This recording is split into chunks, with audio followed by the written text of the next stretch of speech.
And we on. Gia back up in it once again, man. Y'all already know it's the 18 back in the building. About to check out this fight tonight, man. We got us a breakout party or expose or something. You know what I'm saying? Salute to everybody in the gym, man. What's up to D-Lo? Big boy boxing was going down. Say Tszyu for the stoppage in 6 or less. I'm going against that, man. I think Gausha about to go out there and get the upset tonight, or at least get him a draw or something. You know what I'm saying? But we're gonna chop it up about it though. Junior the Super Dog was going down. King of Kings. I don't know what happened to my chat. My shit went down and came back up. King of the Kim folks, what's going down, bro? It's just boxing. Salute to the corner. Salute Marlo and Trey X. What's going down? Gil Cole's in the building. What's up, bro? It's coming down to crunch time, man. What you gonna do? You gonna come through with me or do? On the channel Ross. You gonna go ahead and close the gap? What you gonna do? Flat Out TV, welcome to the gym. This your first time. Said I got money on the upset alert. I'm on the upset alert tonight too. They got the Zoo kid as an 11-1 favorite tonight too. So if you got your access to a bookie or something like that, they got some nice odds out there. I didn't even check out what they paying for Gausha. I think it's like 6-1 or something. Hey, it's just boxing. Salute, fam. Gil Cole. Salute, bro. What's happening? Flat Out TV in the building. Salute. Hey, man, y'all check out Flat Out TV, man. He be giving some good top commentary on his takes on a little bit of everything. Uh, I already spoke to everybody else. D-Lo 404. Salute, bro. Big boy boxing. Junior the Super Dog. What's happening? What's good, man? Jill. But I had picked Kazuzuba by stoppage, man. I think that's what he really gonna be trying to look to show out tonight too. And I mean, Gausha he can box. He got a little power in him. I just think he ain't seasoned. You know what I'm saying? He ain't got all the tools, and I think Kazuzuba, you know what I'm saying?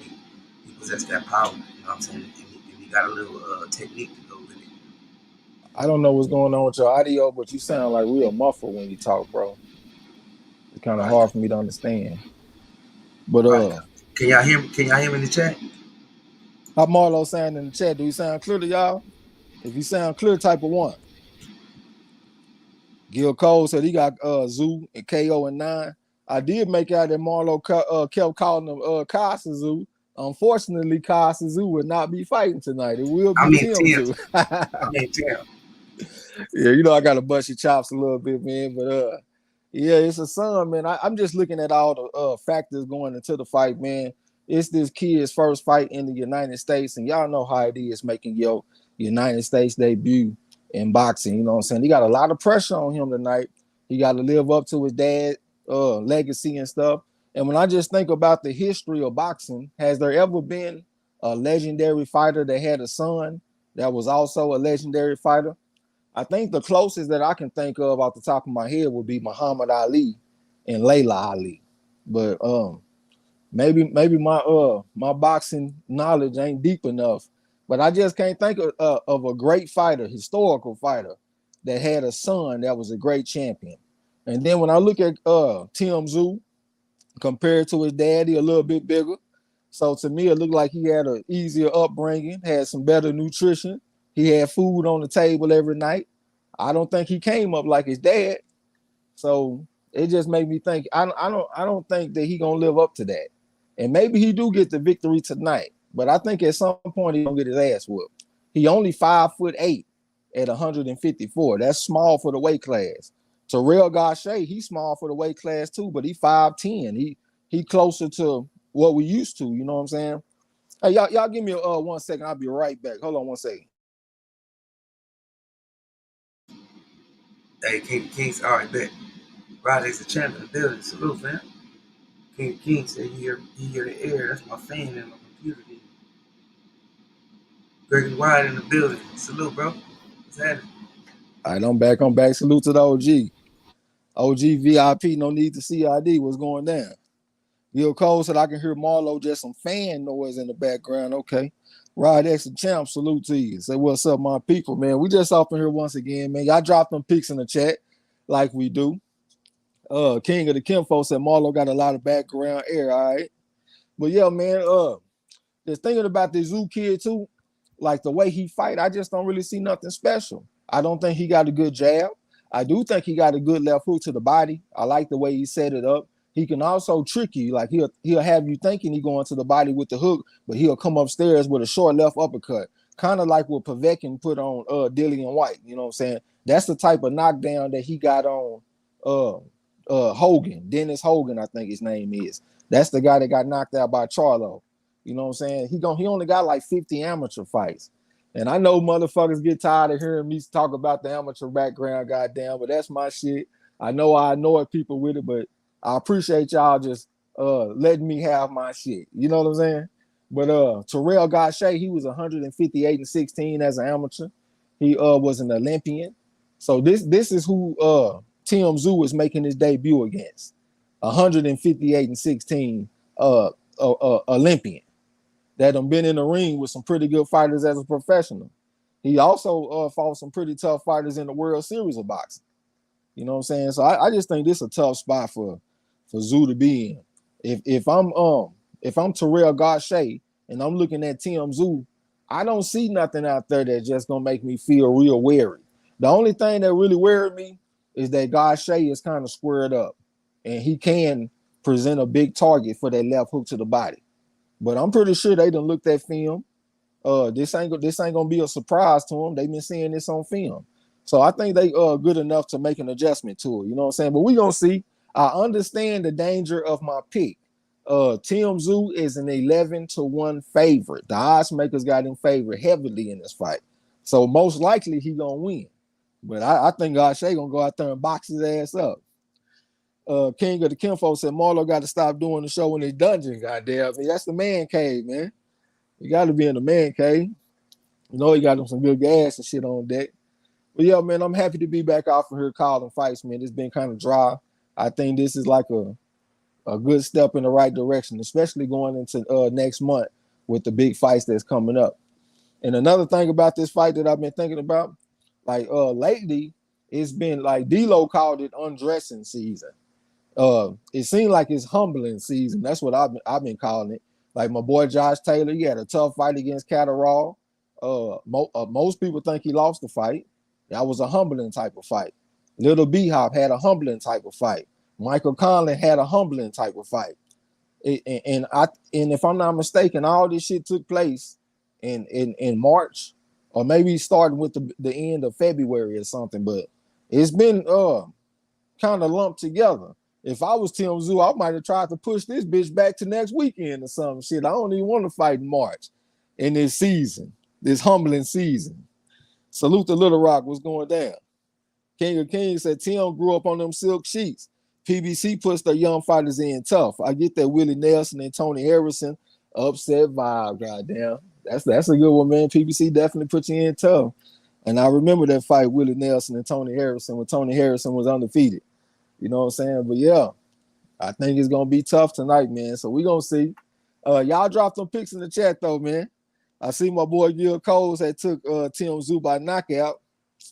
It was really hard for me to look at that, man. If I was gonna take Tszyu, I was gonna have to take him by decision. I just know that Gausha pretty tough.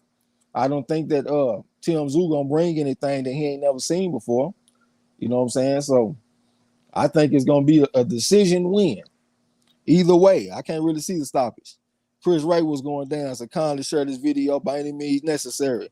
The queen up in the building. That's Lala D. What's going down?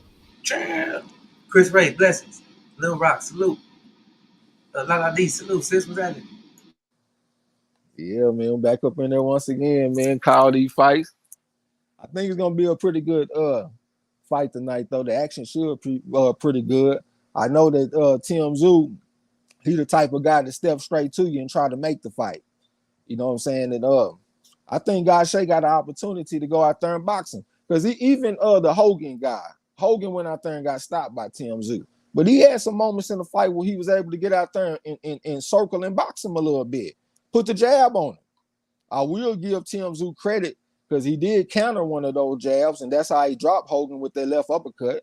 You know what I'm saying? But I just saw some long stretches in the fight that Hogan was having some good work boxing the guy.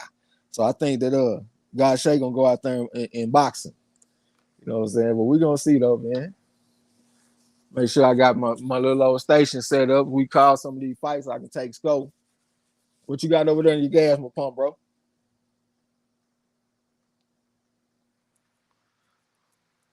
I guess he over there doing something. I got some of this Tahoe OG on deck. Yeah, I know I've been on this THCP shit, man. Thank God for the legal hemp shit, man. That shit been keeping me on point. Square business. La D said she picked Gausha. Let's lock in. Let's form Voltron then. You know what I'm saying? Flat Out TV say bullseye. Chris Wright say bad choice. Hey, man, one thing about it, our channel is built on serving crow and eating crow. If I get the pick wrong, I'll be right here eating my crow. You know what I'm saying? I am willing to be impressed. But just looking at all the information and the data going in, I couldn't ride with it. Chris Wright, welcome if it's your first time. Hey, I got some Gold Stars, OG Blue. Some OG what? Blue. I ain't never heard of that OG Blue. No, blue. Oh, OG glue, some OG and some Gorilla Glue mixed together. Yeah. I got you. La D said, did Carrington win? I haven't saw the results of that fight. I was looking at some of the results. I've been turning your ass up on the Chan Ross. I done got me a bonus and everything on them boys. Chris Wright said, Gausha can't win. I think if I think that he can't win, it's about the politics. I don't know if he'll get the decision, but if I look at the history of the PBC, there has been some fights that was kind of close where the favorite didn't get the win. The first one that comes to my mind is Jermell Charlo versus Tony Harrison. You know what I'm saying? It be some fights where a guy get a first shake. You know what I'm saying? Even though it was a blowout, like look at Little B-Hop in his last opponent. You know what I'm saying? That guy got a first shake. He won just about every round on the scorecard. So I think he got a first shake. We didn't get no crazy scorecards where the shit was 7-5 or something like that. You know what I'm saying? That shit was pretty wide. So we gonna see, man. We definitely gonna see. Chris Wright, I guess he from Australia. I ain't mad at you, man. We done call some Australian fights in this motherfucker, but we gonna call it like we see it though. You know what I'm saying? La D said, what you mean can't win? That makes no sense. The only thing that comes in my mind is the politics. You know what I'm saying? Maybe he won't get a first shake. But like I said, if we look at the history of the PBC, it be sometimes fighters get a first shake. It's just boxing said he got shake by split decision. Well, let's lock in then. Let's form Voltron, man. I went on ahead and took him by majority decision. I usually take majority decision more than split decision on the Chan Ross. You know what I'm saying? That just be my good luck little pick. Chris Wright said, well, he can if he doesn't turn up. Well, he can if he doesn't turn up. I don't know what you mean by turn up over here. Turn up means some other shit. You might be meaning if he don't appear. That motherfucker coming to fight, man. This is a good opportunity for Gausha, man. There ain't gonna be too many opportunities at the 154-pound division that Gausha gets to fight a man that's smaller than him. Because most of them guys, they gonna be 5'10, 5'11, 6 foot, 6'1", all the way to 6'7". And this time he got a guy that's 5'8" in front of him. That's not guaranteeing that he gonna win. I mean, look at Brian Castano. He's short and he pretty good, but it's rare. It's rare, man. For the most part, them dudes be getting their ass whooped when they 5'8" and 5'9" fighting at 154. But we gonna see, man. It's just too many numbers pointing in Terrell Gausha's way for me. But one thing I do like about Tszyu is his activity. He done had like I think 5 fights since 2020, and that's one point that one time Lawrence Williams had brought up. You know what I'm saying? So that was enough to make me think about it, but it wasn't enough to make me change my pick. And he did send me a fight to check out too. It was him against a Mexican style fighter that was coming forward, getting in his chest. He actually knocked down Terrell Gausha in that fight. But I like the experience. I like having the experience of a guy that's just smothering you, just all over it, and you still find a way to win. So I like that he has experience dealing with pressure. You know what I'm saying? So I just don't think Tszyu was gonna be nothing that he ain't never seen before. This ain't nothing new. La D said you probably need to check Gausha's resume. He's a great fighter. I ain't gonna say he's great, but he's solid. He definitely solid, man. He ain't never been stopped either. You know what I'm saying? So he ain't the type of guy that's gonna lay down. in the ring. That's why I say if Tszyu beat him, I think it's gonna be by decision, unless the referee stop the fight unjustly or Gausha corner throw the towel in. I already had one of them today on the Champ Ross. I had picked a fighter by decision. I can't think of his name right now though, and they stopped the fight in the 10th and the final round. I'm about to get the damn decision. They stopped the goddamn fight. Boy, I was hot as hell. Lala D said, yeah, Tszyu is good too. I mean, he okay.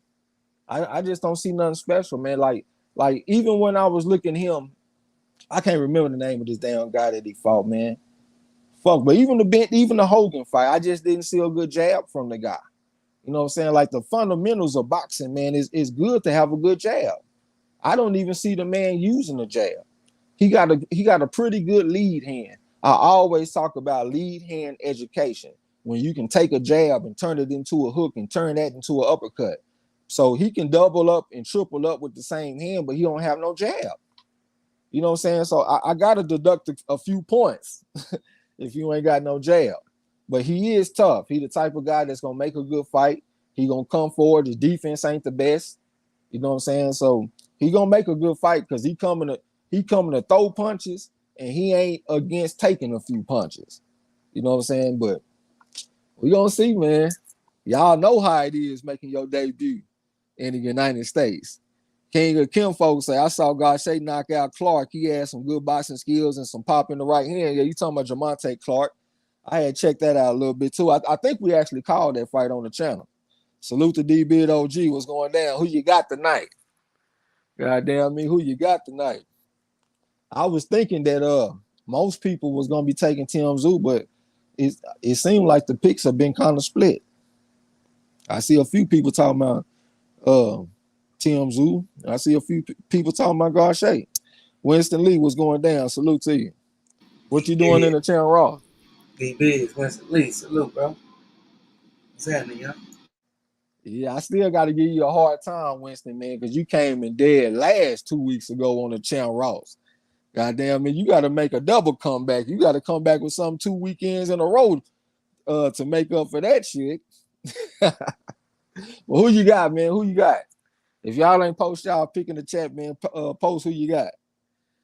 King of the Kinfolk said Tim wants to be his dad, but his pops had some serious power at that weight division. He did, but I'm gonna give Tszyu some credit. I think he got some pretty good power. That's one thing I think. I think he got a nice left hook to the body.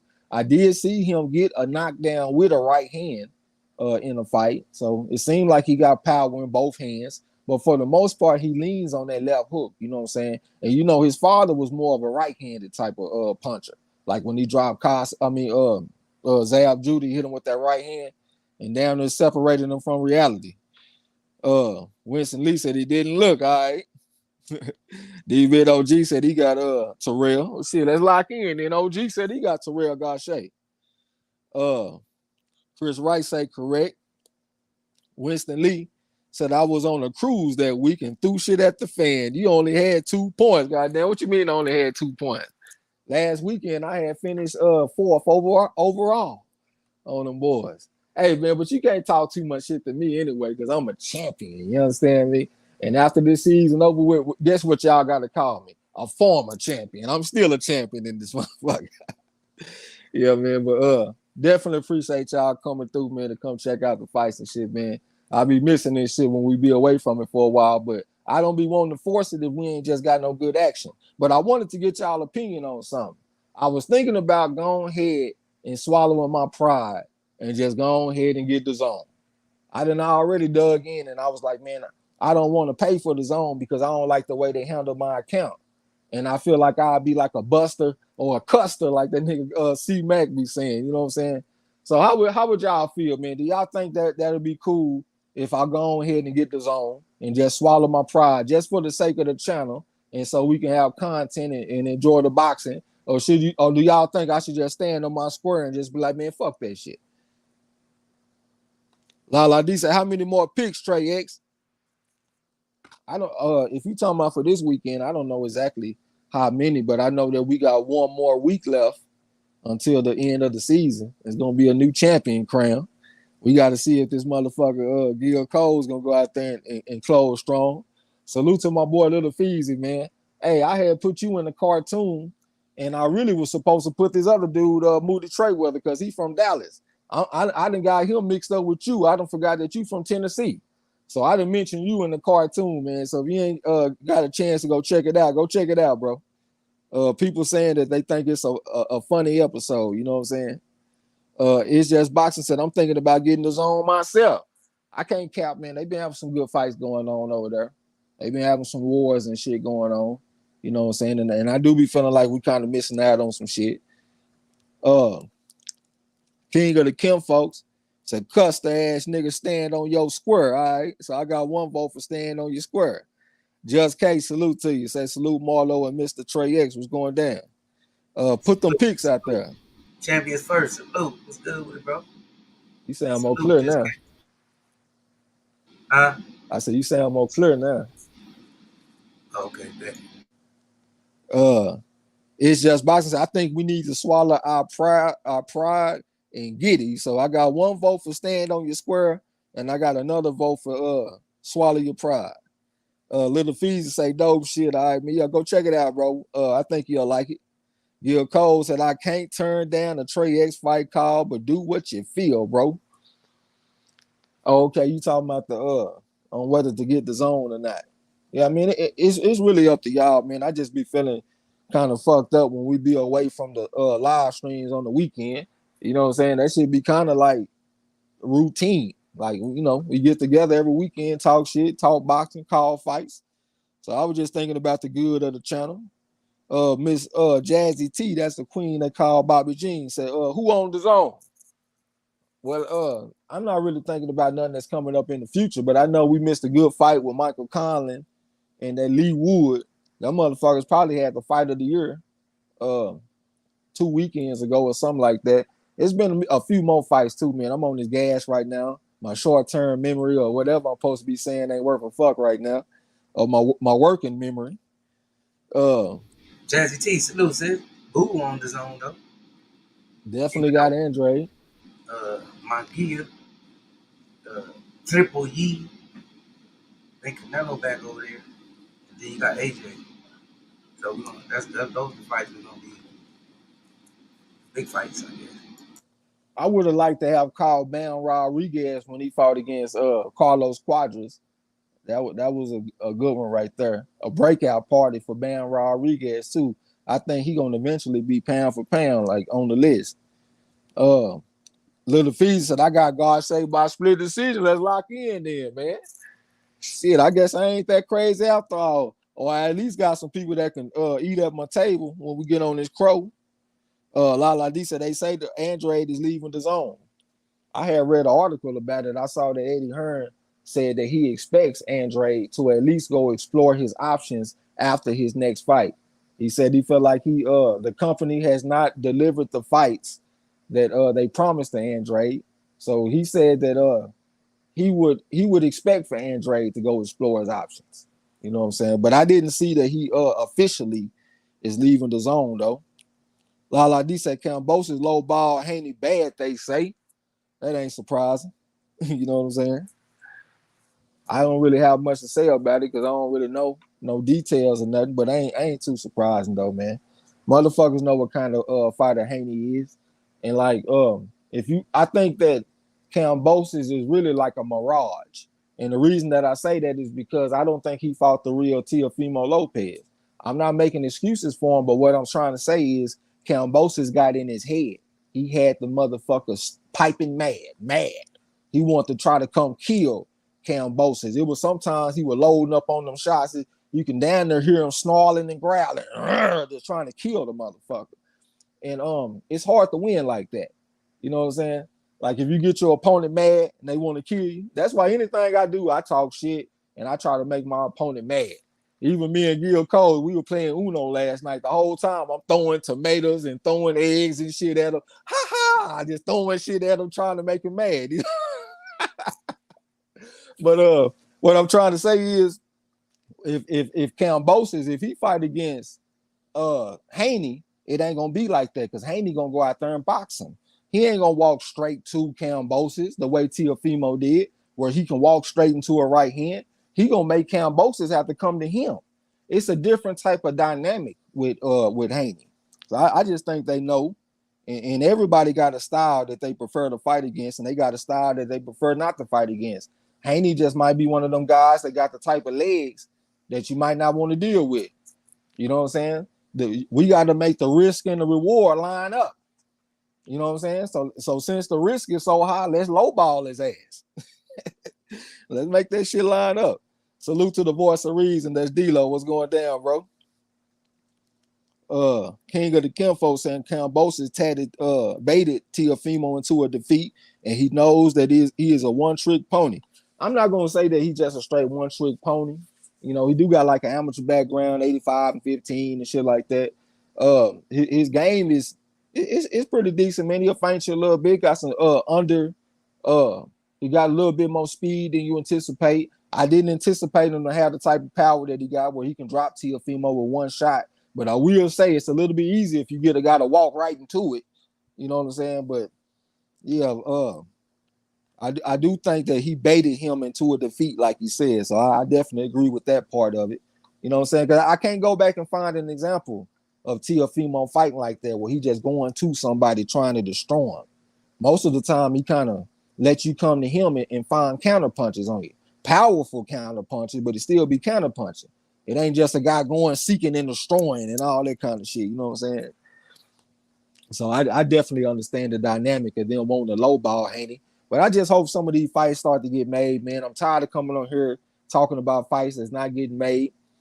I'm ready to start getting excited about some real action.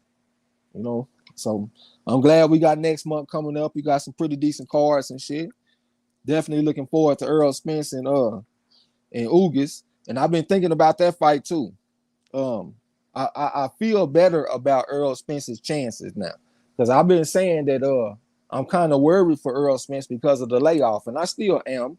But I think that Ugas has a technical flaw in his game that's gonna help with Errol. That's gonna help Errol because Ugas likes to lean forward with his weight on the front foot. And if you got your weight on the front foot like that, it's hard to get away from the jab, and it's hard to move your head effectively to slip the jab. Like if you don't believe what I'm saying, stand up right now, get in a boxing stance, put your weight on the front foot, and try to move your head side to side. Then shift your weight to the back foot and try to move your head side to side. You will notice that when you got your weight on the back foot, it's going to be a lot easier to move at your waist and move your head side to side. So I think that's going to be a technical flaw that's going to hurt Ugas. He's going to have trouble with the jab from Earl. And I know that Ugas got a nice win over a southpaw and Manny Pacquiao, but Manny Pacquiao does not have the type of jab that Earl has. Earl has a dominant jab. He has a jab that he uses every single round. It's effective. It has a high volume. He throw the motherfucker all night. He got some pretty long arms too. So I think Ugas going to have trouble getting away from the jab, man, but I think it's gonna be a good fight though. I can't wait to call that shit. Hey, Michael James, salute, man. Voice TV in the building. Hey, Voice TV just put out like 3-4 videos, y'all. Y'all go through and check his videos out, man. He found good people. Salute, Yeah. bro.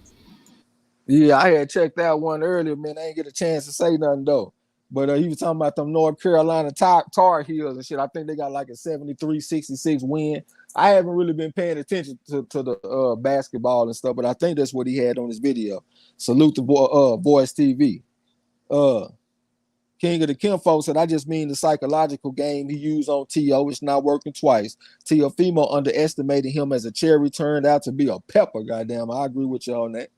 Salute to my boy, Voice TV. Little Fee said, I got the NCAA tournament, UFC, and 2 boxing cards on. Goddamn, that's a sports fan. That's the type of house I grew up in, man. Everywhere you go, it's a different game on in every room. You know what I'm saying? King of the Kinfolk said, reach advantage is going to be important for Earl. I'm really not exactly sure how much of a reach advantage he has, to be honest, because BoxRec got Ugas listed with a 69-inch reach. But just looking at him with the eye test, his arms look longer than that to me. It looked like they down there to his knees. You know what I'm saying? So I think he actually got probably like a 71-inch reach, something like that. You know what I'm saying? I could be wrong, though. I'm just looking at it with the naked eye. But it do look longer than 69. Like for if we're going to use a reference point, Shakur Stevenson got a 68-inch reach. Danny Garcia got a 68-inch reach. Teofimo Lopez got a 68-inch reach. And I think Ugas' arms look longer than all three of those fighters. You know what I'm saying? Just the eye test. I might be tripping. Lala D, okay, talking to Winston Lee. Lil Feezy hashtag Tar Heel Nation. Facts, goddamn me. King of the Kinfolk said Earl is 74 to Ugas 69. Okay, they got Earl at 74. I could have sworn last time I seen that shit it said 72, but that's pretty long goddamn arms. I still don't think it's 69 for Ugas though. Earl probably got the longer arms, but I don't think it's quite 69 for Ugas. I think Ugas is probably about 71. Little Feezy said I got Spence by 10th round TKO. I can't take him by stoppage though. I just looking at the pattern of his fights. His fights have been going the distance. Like his last fight went the distance against Danny Garcia. Sean Porter went the distance. Mikey Garcia went the distance. And just looking at fighters coming off of long layoffs, they have not been getting very many knockouts. So I do think he has a technical advantage in the fight. But just looking at the numbers, I don't think he's going to stop him. You know what I'm saying? I think it's going to be a decision. But we're going to see, though, man. D'Lo said Porter has a longer recorded reach than Ugas. When they fought Ugas' When they fought Ugas' reach troubled Porter all night. Even the talking heads kept mentioning the reach advantage for Ugas. Okay. And even his height and shit, man. Like he seemed like like it's kind of hard to gauge him. Because when I look at him, he don't really look that tall to me. But then when I hear people describe him, they describe him as a big welterweight. And when I look at him, I'm just like, damn, I don't really see that. But then when I see him next to other fighters, I'm like, okay, he do look like he got a little size on him. You know what I'm saying? He just seemed like a deceiving, optically deceiving motherfucker. You know what I'm saying? Lala D said, I heard Danny Garcia called out Spence. I'm sorry, but if Bud ignores him, I'm cool with it. I heard Danny Garcia called out Spence. I'm sorry, but if Bud ignores him, I'm cool with it. I guess you saying you heard Danny Garcia called out Crawford or something. Voice TV said, yeah, I got Spence by decision. Yeah, let's go ahead and lock you in one time, man. Inform Voltron on the decision. But if it is a devastating knockout, man, hey, I'll be excited for it. I'm a fight caller. I want all the drama. I want all the action. You know what I'm saying? So that's what it's going to be. Let it be that. King of the Kinfolk said, Ugas too smart and strong, hard to knock out a Cuban. I will say this, though. He ain't really quite like a lot of the other Cubans that have the type of mobility. He like to stand in front of you a lot more than like a Rigondeaux or Ezra Landy Laura, something like that. You know what I'm saying? So yeah, that's one thing about him. He kind of stand in the pocket a little bit more, stand in front of you. That's one reason why people think he gonna get stopped, because he like to be in front so much. We'll scroll down. Lala D said, called out Bud. I got you.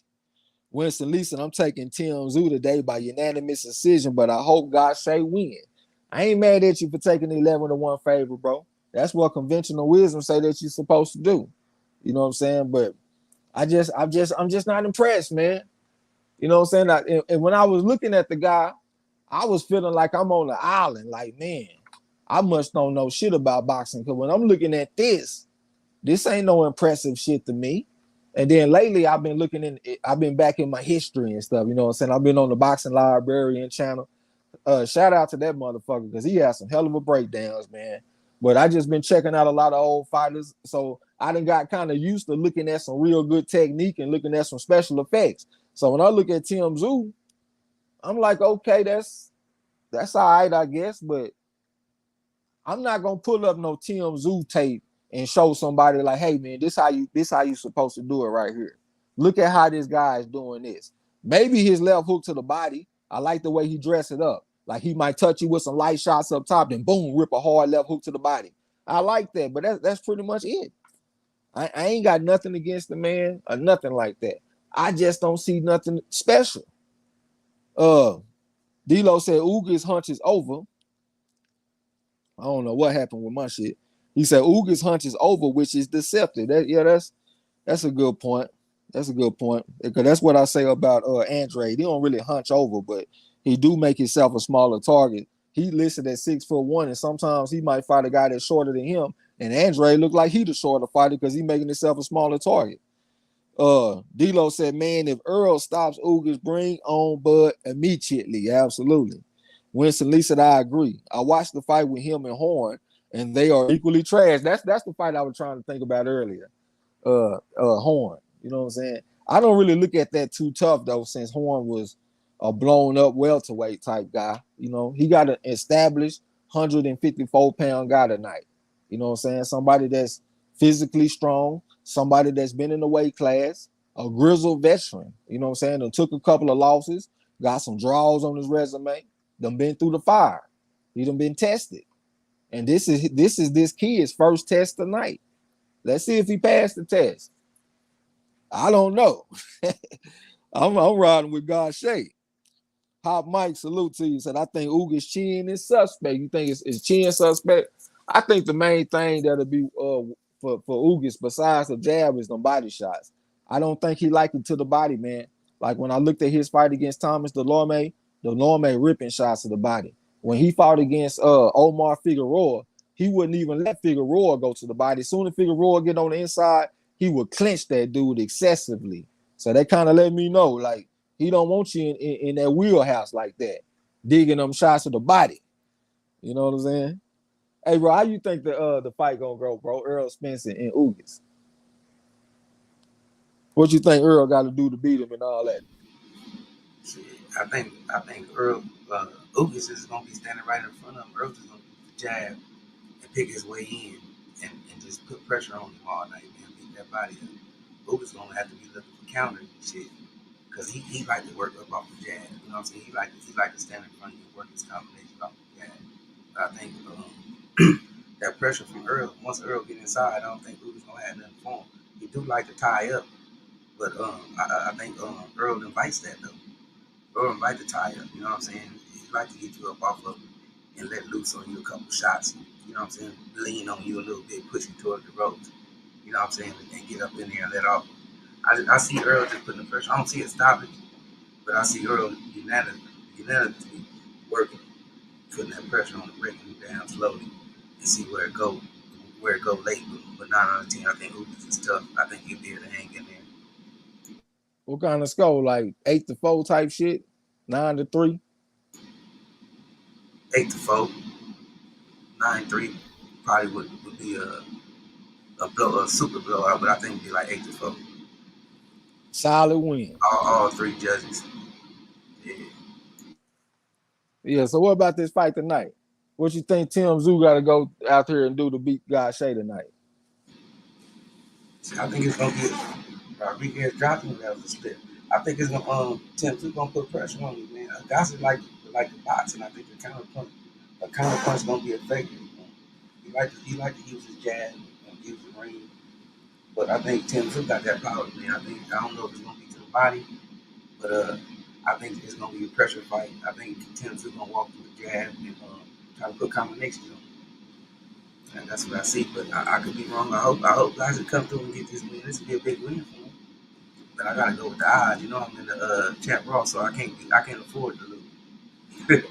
Yeah, man. I started to be safe and just take the safe pick because, like, the last 2 weeks, well, at least the last week, if I would have just took the safe pick, I would have been in the top 3.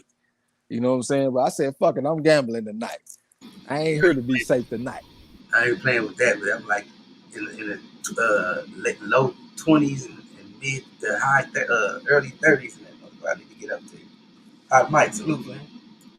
Hey, I just look back and I see one of La D specials getting his ass whooped out there. So you put Velasco, he getting the brakes beat off of him. La D said, I know I'm taking a risk picking Gausha. Yeah, absolutely. You taking 11-1 underdog. They ain't nothing but a risk. But hey, man, we ain't scary on the corner shit. I done took a 30-1 underdog on this channel twice. And lost both of them too, by the way. Hot Mike said Ugas' inside game is not up to par in my opinion. Yeah, I agree with you on that. That's why I say that the motherfucker like to really hold you on the inside. You know what I'm saying? D-Lo said Marlo sounds kind of low. Man, don't come in here with all that jive, my brother. That man just got his audio tightened up. I'm coming here with all that, man. La D say, damn, I don't know what she talking about. Oh, you talking about your pick getting his ass with over Velasco. Yeah, he out here getting pieced up. He trying to fight back though. I give him some credit. He tough. If he stopping this goddamn round, nigga, that's a bonus for me. Oh, you took it. He just knocked his ass And I'm down about to there get at the that ring. bonus, man. He raggedy as a roach. I don't think he want to get up. He's shaking his head. No, most times when I see fighters do that, they don't want to continue. He getting up slow, and the ref called it off. Who's the boss? Give your boy Marlo that goddamn bonus, goddamn me. Hey, I got the bonus yesterday on the Carlos Ocampo fight. I took him KO 9 over Michael Zewski, that kid from Canada, like 138 and 29 amateur. They got stopped in 6 rounds by Mean Machine. I went on and got that KO 9. You know what I'm saying? What my boy Winston Lee picked? What was this, a 10-round fight? You know he picked him a good KO 11. What you picking that shit, Gil? D'Lo said, I got the kid losing tonight. Gausha has only lost to Laura, Lubin, and Drew with Trout. Or Drew with Trout. I got you. Hey, that's a hell of a list, ain't it, man? Laura was a goddamn AIBA world champion. Lubin 148, 43 and 7, all kind of national championships and shit. That's not what we got coming in tonight. This kid is not no Laura or Lubin. You know, or Trout. Trout, I don't know. Trout got a whole bunch of losses in the amateurs. So I don't really bring him up as much. You know what I'm saying? And I'm gonna say this too, because I think I've been a little bit too liberal by saying fighters are blue chip and all that kind of shit. I'm gonna reserve calling fighters blue chip when they do something internationally, like they place in the Olympics or they place in the AIBA World Championships. So I'm gonna say they like 5 stars, and below that, I'm gonna say like 4 stars and 3 stars. You know what I'm saying? Where I'm at in the chat. Big Boys Boxing said, big ups for the commentary team, man. Definitely appreciate you, bro. Definitely gonna give you our best shot. D-Lo said, then again, I'm off to a horrible start this weekend. It's all right, man. We just got to get through these last 2 weeks, then we're gonna come back with something on them next season. Hey, I'm in form right now, too, man. Them boys is in trouble. Square business. I'm trying to get in the top 10 right now, though. That's my goal, top 10. Winston Lee laughing. La D said, damn, I ate crow on him. I changed my prediction, too. Yeah, you got too fancy, man. I think this dude was like a 6-1 underdog or something, man. All that shit you doing ain't even called for, man. Just take the basic pick and keep it moving. You know what I'm saying? Winston Lee laughing. I don't even know what I said, bro. King of the Kim folks said plus 700 on Gausha tonight. Bet 100, get 700 for the upset, guy. That's what I'm saying, bro. Hey, just looking at that number, just thinking about this, maybe I'm doing my math wrong. You know what I'm saying? But look, I do not think that Tszyu is 11 times the fighter as Terrell Gausha. I just don't think that. I think if you bet money, you got to put your money on Gausha or nothing, or just watch the fight, or maybe bet that the fight might go the distance, or bet it by knockout or whatever. But I do not see this man being that much better than Gausha. He's 11 times better than Gausha. Like, no, man, come on. Big Boy Boxer said, I got 10 winning in 6 or less, and I'm picking this boy to outshine his father in the end. Like, I understand what you're saying, bro, and that would probably make a good story. But do we have any data of that? Do we have any hit of that? Do you have any examples of a great fighter that was a father? Kai Tszyu, 259 and 11, an Olympic gold medalist. He was an undisputed champion. Do we have any history of that type of guy having a kid that was also great? I can't think of no examples of that, bro. So just looking at history, it just kind of makes me want to buck that shit. You know what I'm saying? Hey, I'm fading it. King of Kings said, bet 100. I got you. Don't even worry about it. I know what you're saying. Yeah, that's definitely a good bet, man. And y'all know me, man. We got the amateur background lined up. We got one guy that got 50 amateur fights. The other one got 174, 158 and 16, and he coming out the United States. All right, man. La D said Trex, and what makes it so bad, I assume the Argentinian is usually better than the Dominicans, but the Dominicans are winning big right now. Hey, where is that Michelle cat from? I think his name Michelle Rivera. Is he Dominican? He fighting tonight too. That's the one that looked like Trinidad with an Ali haircut. He pretty good. I couldn't find his amateur background, but the guy that he fighting, he was 178-22. That Joseph Adorno. That's probably gonna be a pretty good fight. And they know each other outside of boxing too. They had some drama about signing the contracts that they was talking about at the press conference. So they added a little bit of gasoline to the fire. You know what I'm saying? They had a little bit of drama. Winston Lee said Showtime wants to sell Tszyu. That's my only reason to pick him. If this goes to the card, I'm betting on the BS. And that's why I was saying his advantage is that he might have the politics in his favor. You know what I'm saying? But like when I think about the great fighters and they kids, like even right now, Sugar Shane Mosley got a son. He okay. I think he's the type of son that you can be proud of. You know, he done fought his way up, made himself pretty decent. He got robbed in his last fight. He got a fight coming up against Gabriel Rosado, but ain't nobody thinking he gonna be great. Looking at Marvis Frazier. Marvis Frazier went out there and got his ass mollywopped. He went out there and got his ass Peter rolled. He got his ass destroyed when he when he went to the top. Chris Eubank Jr. I think that Chris Eubank Jr. is the type of son that you can be proud of. He game as a motherfucker. He tough. He come to fight, but ain't nobody saying he great. Shit, we sit here long enough, man. Like I said, the only one I can think of is maybe Layla Ali. You know, she the son of, the daughter of a legend, and she's a bit of a legend herself. You know what I'm saying? But outside of that, I can't really think of no great fighters that had kids. D-Lo said, I wish motherfuckers had to cover the spread in boxing. That boy is favored by way too much. Absolutely. Lala D said, Terrell, salute, fam. I was just talking about it. You see, I got that bonus with Rodriguez just now. That KO in 7. Yeah, good pick on that shit. Square business. Big Boy Boxer said, I definitely understand it hasn't really been done before, but I think Tim is special. If just to add, I am from New Zealand, so don't usually like Australian either. Well, yeah, I wasn't even thinking about no fanboyism or nothing like that. Yeah, that's just your take, bro. That's just your pick. That's what the channel for, man. We not here to talk you off your pick, but we are here to serve you some crow if you're wrong. But I'll take some crow too, man, if I'm wrong. I understand I'm making a dangerous pick. Salute to Chan Ross. What's going down, man? I don't know why I thought Chan Ross was from the UK. That motherfucker sent me a voice message today. That motherfucker sound like, I can't think of what state he come from, but I can tell he's stateside. Winston Lee said Gabe is going to beat the brakes off Mosley Jr. I've been thinking about that fight. Gabe's just been through so many wars and shit, man. And I know that Shane Mosley is going to come off some confidence after that last fight he had when he got robbed. You know, and I saw Sean Porter said that Shane Mosley Jr. been working with his dad and all that kind of shit. So maybe he can add something to the project. You know what I'm saying? But I actually think that Shane Mosley Jr. got an opportunity to go get an upset. I think that Gabe Rosado deserves to be the favorite.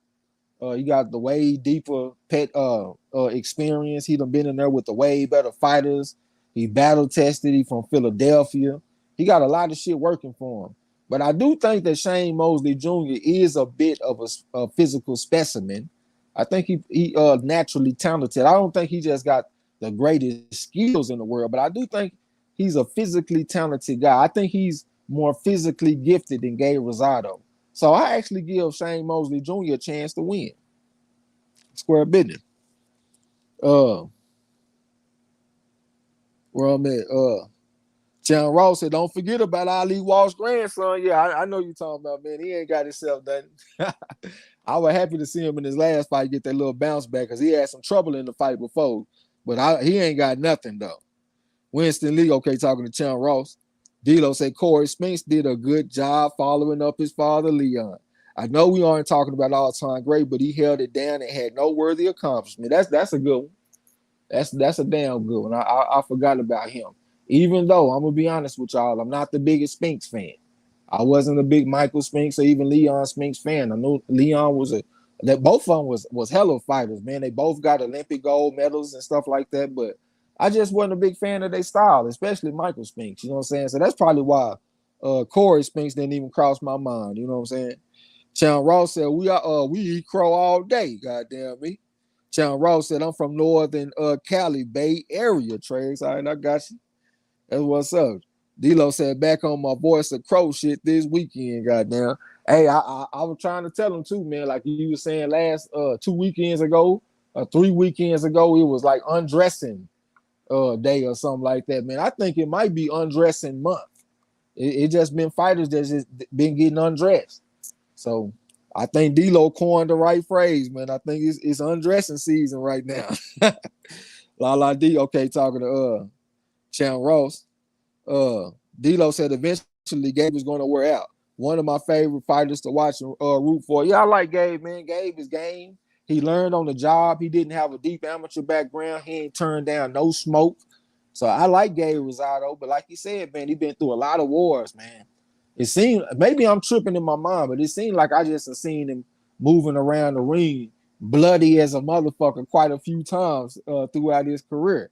That shit is gonna catch up at some point. That shit also got me thinking about Donaire. Like what the fuck is going on with Donaire? You know what I'm saying? And the reason I say that, like when I think about the history of boxing, and I'm not just saying I'm some kind of historian like scrapbook, but I know a little bit. I can't think of no example of a fighter like Donaire. Like the motherfucker had the type of run he had. Then he kind of went down, like when he lost to Nicholas Walters and stuff. He kind of fell off some. Then he goes down in weight in his later years, and he ended up looking down there better than he ever looked. He beaten undefeated fighters, 24-0. I think that's Ray Mark Gaballo. Had a tough ass fight against Hanoi. He even got up from a liver shot in that fight. That ain't something that you see every day. A lot of time when a guy take a liver shot, shit, we'll see your next fight. That motherfucker got up. I'm just wondering, like what's the meaning of this? I swear, because I can't think of no examples. Like, can y'all think of another fighter that had the trajectory of a Donaire to where you up, down, and up again in your later years? It just seemed kind of weird to me. It don't make sense. Well, man, Jesse Mars, salute to you. What's going down? Say salute to the corner Marlo and Trex. It's been a minute, goddamn. Welcome back to the gym, bro. Jesse March, salute, man. Junior the Super Dog, salute. You seen they showed Gausha last 5 fights? Who last 5 fights? Gausha. Oh, Gausha? Yeah, Gausha. They showed him against Trout. They showed him against Laura. They showed him against Clark. And there was somebody else. But yeah, they just showed his little rundown. Yeah, he done been in there with some pretty tough guys. Oh, definitely. It was Lubin. Yeah, Lubin. I think Lubin beat him by decision. But yeah, he been in there with some tough guys.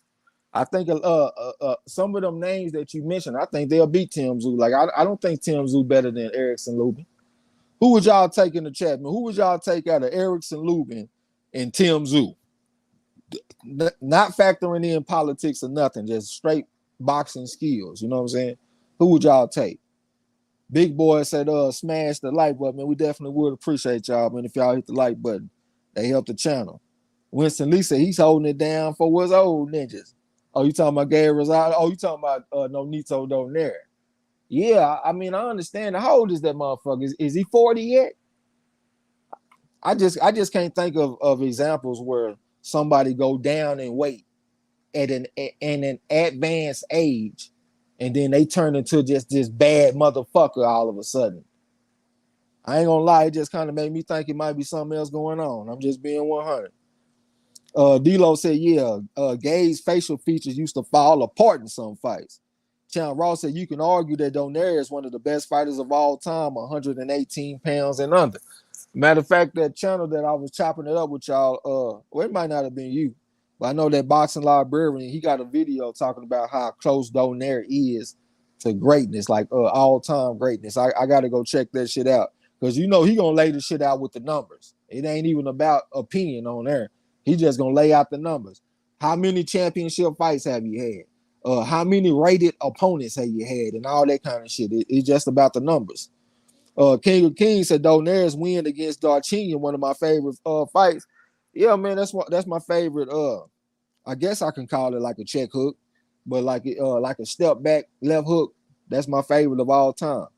D'Lo said, I don't even think Donaire has a full-time trainer these days. I think he trained with his wife, if I'm not mistaken, because I saw an interview where he was talking about how they break the film down and shit. You know what I'm saying? It's kind of strange to me, bro. I ain't gonna lie. It's like a unbeaten path that I'm witnessing. Winston Lee and King of Kings said they got Lubin. Michael James Lubin, Junior Superdog Lubin.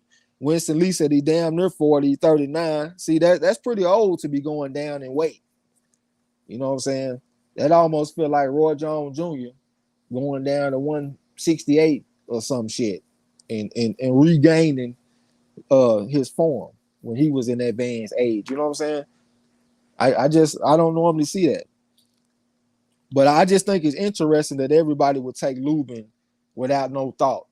Like, we thinking that this Tim Tszyu kid got a chance to be great. But when we match him up against Erickson Lubin, don't nobody want to pick Tim Tszyu.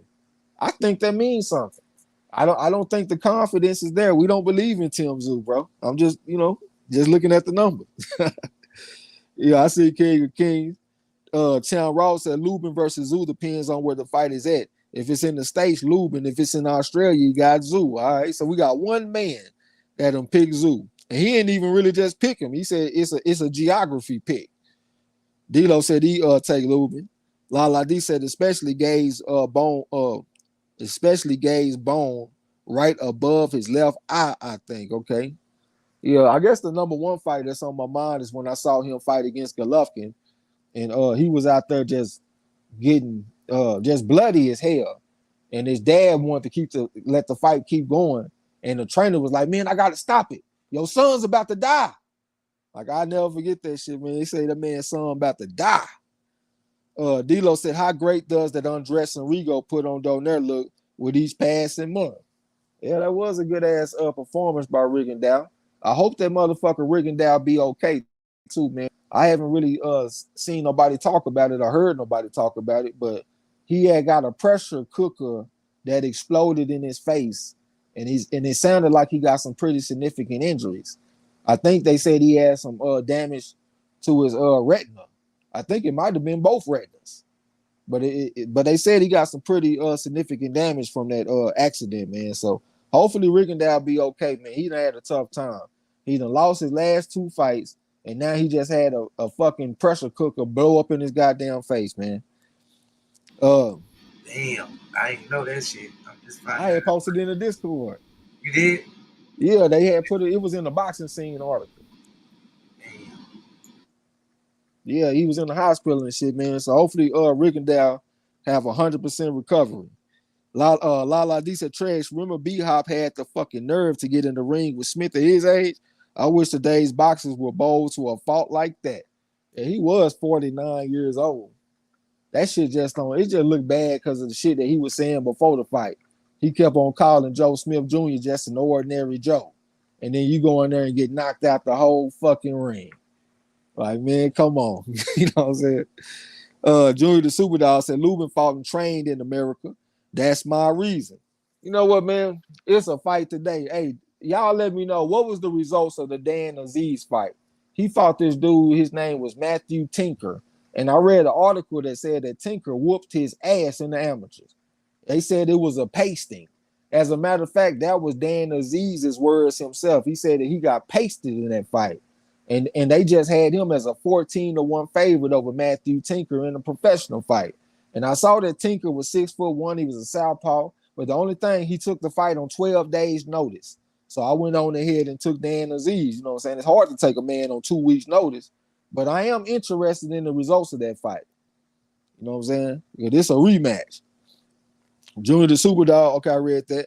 Oh, yeah, I was going to say, Matthew Tinker, he been training in the United States. Like, since he turned pro, he been over here in the States training and shit. He from the UK, but he been training over here. That's one reason why I kind of wanted to take him over Aziz ass. Salute to Eric Carr was going down with you. Chan Ross said that those lower weight classes, usually those guys don't fight well until the mid-30s and later. Donaire and Darchinyan are only two guys to do it in recent times, and those two are Hall of Famers. Yeah, man, that shit is definitely rare from the smaller fighters. Melrose, Eric R. Salute, fam. What's good? Melrose was going down. Lala D said, I heard he got some vision back. All right, that's good news. Sean Ross said Rigo got one eye. Maybe Santa Cruz will fight him now, huh? That shit got me thinking about Sam Langford. Sam Langford, he was blind in one eye. As a matter of fact, he was at least partially blind in both eyes. He tried to go get a fight against the Manasseh Mauler. What's his name? Jack Dempsey. And they said, hey, man, Sam, we was looking for somebody a little bit easy. I think that's what Doc Kern or whatever his name is. That's what he told Sam Langford. He didn't even want to fight the man, and he was partially blind in both eyes. Like, goddamn, you don't want no smoke. Eric R. salute to you. Said, fuck you, Kiko Martinez. I took Warrington. What happened? Warrington went out there and pieced him up. That was a rematch. Warrington beat the motherfucker the first time. Mel Rose said, what's up, fam? Miss y'all like a motherfucker. What's up? I'm in the building today. Welcome back. Lala D said and was talking shit on his back after getting knocked out the ring. Yeah. Chan Ross said Aziz won knockout in 8. All right. If I ain't mistaken, I think I took Aziz by knockout in like 11 or something like that. You know what I'm saying? So I think I got them points. If I'm wrong, I'm sure we'll be arguing about them 5 points later on. You know your boy Fresh don't let nothing slide. As soon as I see the results now, I start counting my shit up. And it seems like every single time I think I got one. Oh, yeah, look at this motherfucker. He done missed 10 points. Look at it. And then when I go back and count it again, I'm like, oh, that motherfucker right, man. Sometimes I hit him up anyway just to see if I can get some shit to go through. Hey, what Ocampo do? Ocampo KO 9. I got the bonus on that one. Yeah, I got the bonus on that one against Michael Zuski. Yeah. Mel Rose says salute to the fam in the chat. Chan Ross said I got the results posted on the league page from early fights today. Yeah, I ain't even been on Facebook. I got you. Eric R said Kiko messed my whole parlay. Goddamn, yeah, he ain't even talking about no Chan Ross, but he talking about they done messed up the money. But come on, man, they had Warrington as a pretty decent favorite. I saw him at like minus 375 or something like that. And plus, Warrington beat him 8-4 the first time, 116 to 112. So I had a feeling that he was gonna go out there and win that one. Winston Lee, yeah, he stopped that boy, man. I picked the stoppage. Lala D said, oh good, she picked Warrington. Yeah. I'm still whooping your ass though. Chan Ross said Warrington won by knockout. I only got 5 points. I took Warrington by decision. That motherfucker don't have no power, man. So it's hard to take him by knockout. So I only got 5 points. I'm pretty sure most people took him by decision though, because he won by decision the first time. Lala D say, damn, she picked Aziz knockout round 7. You was close. You was close, man. But shit, yeah, that shit only counted horseshoe, goddamn. Hold them 10 points and go sit your ass down somewhere. You got the same 10 points that I got. Okay, so now we got the Rivera and the Adorno fight on right now. This probably gonna be a pretty competitive fight. Like I was telling y'all, this Adorno dude, he was 178-22 as an amateur. His last fight, he fought this guy named Jermaine Ortiz and fought a draw with him. You know what I'm saying? An 8-round draw, if I'm not mistaken. And Jermaine Ortiz is pretty talented. I don't know why I can't think of his amateur record right now, but he got a background. He's a pretty good fighter. You know what I'm saying? Mel Rose, I don't even know what y'all laughing at. Lala D said Treggs talk so much shit. Hell, I guess it's just second nature to talk shit because I don't even know what I was talking shit about. I'm just trying to whoop y'all ass on this Chan Ross, man. I ain't feeling good about Gil Coles being in front of me. And I had an opportunity to catch him last week, man. And I went out there and dropped the ball. So I'm mad at myself. Chan Ross said Sturm lost. That was Sturm lost. Well, shit, goddamn, man. I was thinking though, like, man, this dude is not a young man. You know what I'm saying? Like, shit, how long is this shit gonna go on? You can't, you know what I'm saying? It gotta come to an end at some time. That motherfucker like 43 years old. And I thought I was tripping when I was looking at it. I was like, man, that sounds like the dude everybody say that Oscar De La Hoya got a robbery victory over so he could get the fight against Bernard Hopkins. And I'm like, that's the same dude? And then when I looked and saw that he was 43, I was like, yeah, that gotta be him. I'm gonna go ahead and pick him. You know what I'm saying? Eric Gar said, that motherfucker was 75 years old. Yeah, motherfucker, man. Chan Ross said Sturm lost that. Yeah, I got that Sturm old as shit. Lala D said, fuck, I picked this raggedy ass. I picked him too. Hey, bro, did you pick Felix Stern on the Champ Ross? That motherfucker had like 18 knockouts in like 50 fights. Hey, shout out to Melrose and the Cash App. Say keep grinding, fam. Appreciate you, bro. You said that I pick who? Did you pick Felix Stern? He got upset. Nah, I didn't pick Stern. Oh, so you took the underdog. Yeah, who is fighting? I don't remember, man. You might have to go look that up real quick, brother. No, I'm Is looking there? right now. Oh, I'm you looking. looking at it right now? Yeah, Oh shit, that's a good pick then, man. You I, definitely got one on me. I'll find out. D'Lo said I actually picked Stern. He get beat. Yeah, he got upset. I don't know if he got knocked out or nothing like that, but they said he got upset. Spirit of Justice, salute to you. So they had no clue Felix Stern fought tonight. I thought he fought. Yeah, I think he fought earlier today. He fought somebody named Zili or some shit. Szili. Yeah, and that's who you picked. I noticed Stern Yeah, was a big yeah, favorite. You like it? that's I what said I that's a picked. good. Spirit of Justice, salute, fam. That's a good pick. Spirit of Justice, man. I picked him by majority too. You said he got stoppage. I didn't. I don't think they said if he was stopped or not. Mel Rose said, Oh no, I got "Motherfucker it ain't." wrong. This nigga is right there in the chat. I posted it. He got majority decision. So you got you 2 Or bonuses. is that a UD? Yeah, that's a UD. Nah, I didn't get that. Okay, I'm about to start hating like a motherfucker. Uh, Spirit of Justice, Mel Rose said, "Motherfucker ain't retired." Salute to Yasser Hussein, man. We're going down across that pond. What you smoking on, boy? Say salute to the corner in the chat. King of Kings said, "How is a 43-year-old a favorite? He was a 6-1 favorite." That's partly why I didn't really put much thought into it. I said, "Well, shit, Hey, start hating, nigga. I got 2 bonuses. God, this motherfucker here." Hey, that is an MD. Yeah. Uh, yeah, that motherfucker was a 6-1 favorite, minus 600. So when I seen that, I was like, man, it's a lot of picks that I gotta make. It was 17 fights to pick from this weekend. So I was like, man, let me just go on ahead and just cut some time and just take the favorite. I ain't even look up no background or none of that shit. And I should have. I'm over here eating crow. And this motherfucker Marlo got 2 bonuses. Yasser Hussein said I got some orange slush and gorilla glue tonight. So it sounds like you got you some kind of sativa dominant hybrid and an indica dominant hybrid. Chan Ross said Marlo getting lucky. Hell yeah, this is weak right here. This is weak. I ain't even paying attention to the fight that's on TV, man. What they doing? What are doing on them doing, man? Who winning? I got I think Adorno is in control. I picked Adorno too. they say he picked Adorno. I took Rivera, man. I took him by decision though.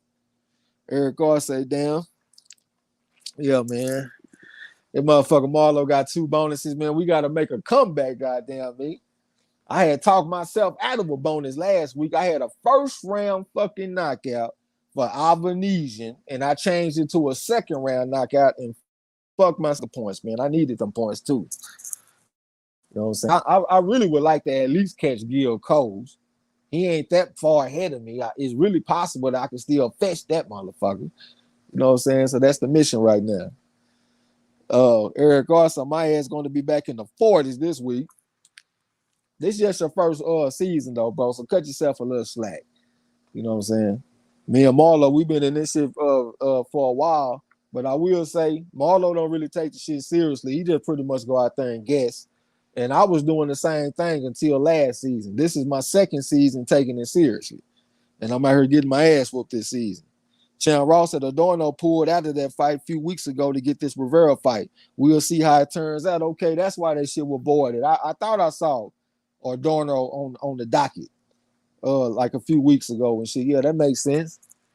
Yeah, I was wondering because I had picked him too because he got that deep amateur background, 190 fights. It looked like he's trying to stand in square, but I was just looking at his frame. His frame is kind of compact, and Rivera got that type of frame that looked more like a boxer to me. You know what I'm saying? So I went on ahead and just rolled with Rivera.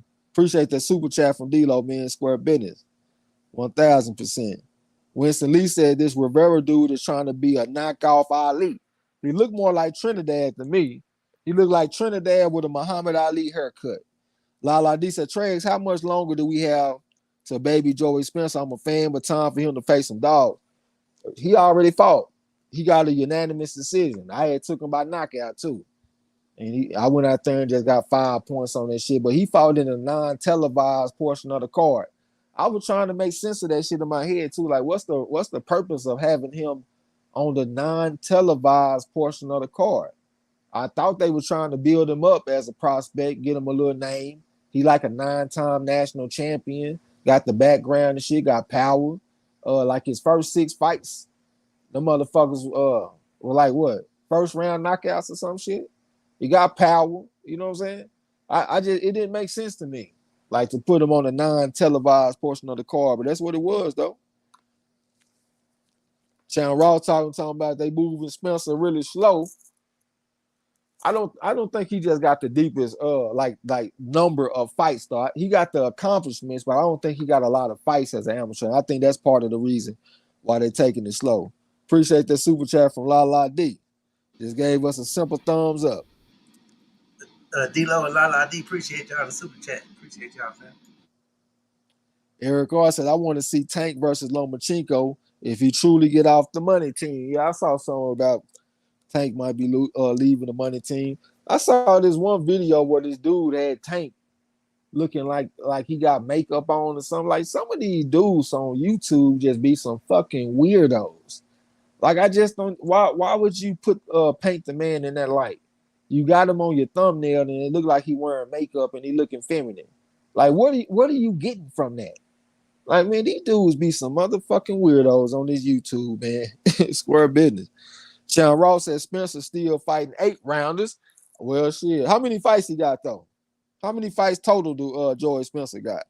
D-Lo said, "Damn, I picked Spencer by KO 5. I think I might have took him by like 2nd round knockout or 3rd round knockout or something. Man, I gotta go check." Lala D said, "Tregs, no, I know he fought. I mean, tough competition." I thought she said, okay, let me read that in how much longer around this baby Joey Spencer. So I thought you were saying how much longer do we got to see him fight tonight? Why don't you go ahead and type some normal English that a motherfucker can understand, and then I'll get your comment right. You know what I'm saying? Sean Ross said Spencer got 15 fights. So 15 fights. Y'all feel like it's time for him to already be in some 10-round fight? I think that some of this shit is kind of I think that we look at things a little bit differently because like right now we got like young fighters that's fighting for titles when they got like 15 fights. I'm really not against fighters developing. You know what I'm saying? And I think that they are moving him in a direction because like the reason I say that is because for a long time Spencer was just getting 1st round knockouts. He was knocking out everybody. Now he going the distance. Two of his last 3 fights he has went the distance. And to me, that's a sign that his competition is improving. You know what I'm saying? Everybody don't have to be like Shakur Stevenson, where you trying to fight for a unified belt before 20 fights. Everybody ain't got to be like Lomachenko, where you fighting for a title in your 2nd fight, trying to break the record of Sansek Manzirin. You know what I'm saying? So I'm not really mad at Joey Spencer, man. I think they taking them step by step. I ain't mad at it. Eric R said, I'll settle for Tank versus Gary Russell Jr. He could squeeze down or they meet at 135. I just got to see Gary Russell Jr. fight outside at 126 and then I'll start entertaining that kind of shit. D-Lo said, I saw that dumb shit too, Trey. Got Tank in the motherfucking Rouge or however you spell that shit. Yeah, that shit was just weird, man. That shit's crazy. King of King, yeah, use your words, motherfucker. Mel Rose said, the Tank really talking backing out of that Rolly fight. I don't know. I just heard that. I saw a video with Rolly talking about the shit. I actually watched it though. I just looked at the title and they had it in quotation marks where he was saying that Tank is trying to duck out the fight. I think Tank is the favorite to go out there and beat him, but I actually feel a little bit differently than a lot of people. I think that Rolly actually presents a bit of a threat to Tank. I'm not saying that Tank is scared of him trying to pull out the fight, but I do think Rolly has a puncher's chance. That's what I'm trying to say. I know that Tank is the favorite, 206-15, going against somebody that was 28-10. That's like night and day. But I know that Rolly can punch, man. Like he got a hell of a punch. And when I saw him sparring against Ryan Garcia 215-15, he was getting on Ryan Garcia's ass, even though Ryan Garcia got that advantage over him. So I actually think that Rolly had a puncher's chance, man, to land something. I think that he will lose. I will pick him to lose, but I give him a puncher's chance. Eric R said DMV battle will be raw. If not Gary Allen, I'm cool with Gary Antoine Russell. Yeah, that'll be good. That might be kind of tough for him, though. Gary Antoine Russell is a goddamn pit bull out there, man. I'm talking about he in your chest, like that dude, like Eli Zachary be saying, in your chest and out your ass, barnstorming. Hey, I just learned something too, y'all. I was not aware that when a possum fights, they lock and shake like a pit bull. I had dropped a video talking shit to Gil Coles because we were talking shit to Gil Coles in the cartoon, and I sent the video talking about them with some of his possums that he spawned and rolling and shit. And in the video, the damn possum grabbed the other possum and locked on him and started shaking him like a pit bull. I was like, God damn, I ain't even know possums fought like that. Lala D said, I like Berlanga. Man, I don't think Berlanga got nothing. Like, I guess I can't just say he ain't got nothing, but I'm not impressed.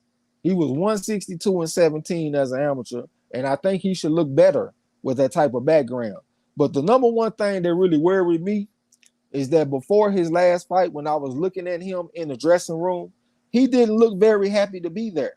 He didn't look like somebody that relished in being in the lights. You know what I'm saying? Y'all know, like I always be singing that shit with Carol Brook. Carol Brook gonna come out there with all of the lights and all that kind of shit. You know what I'm saying? Turn off the lights in here, baby. Extra bright. I want y'all to see this.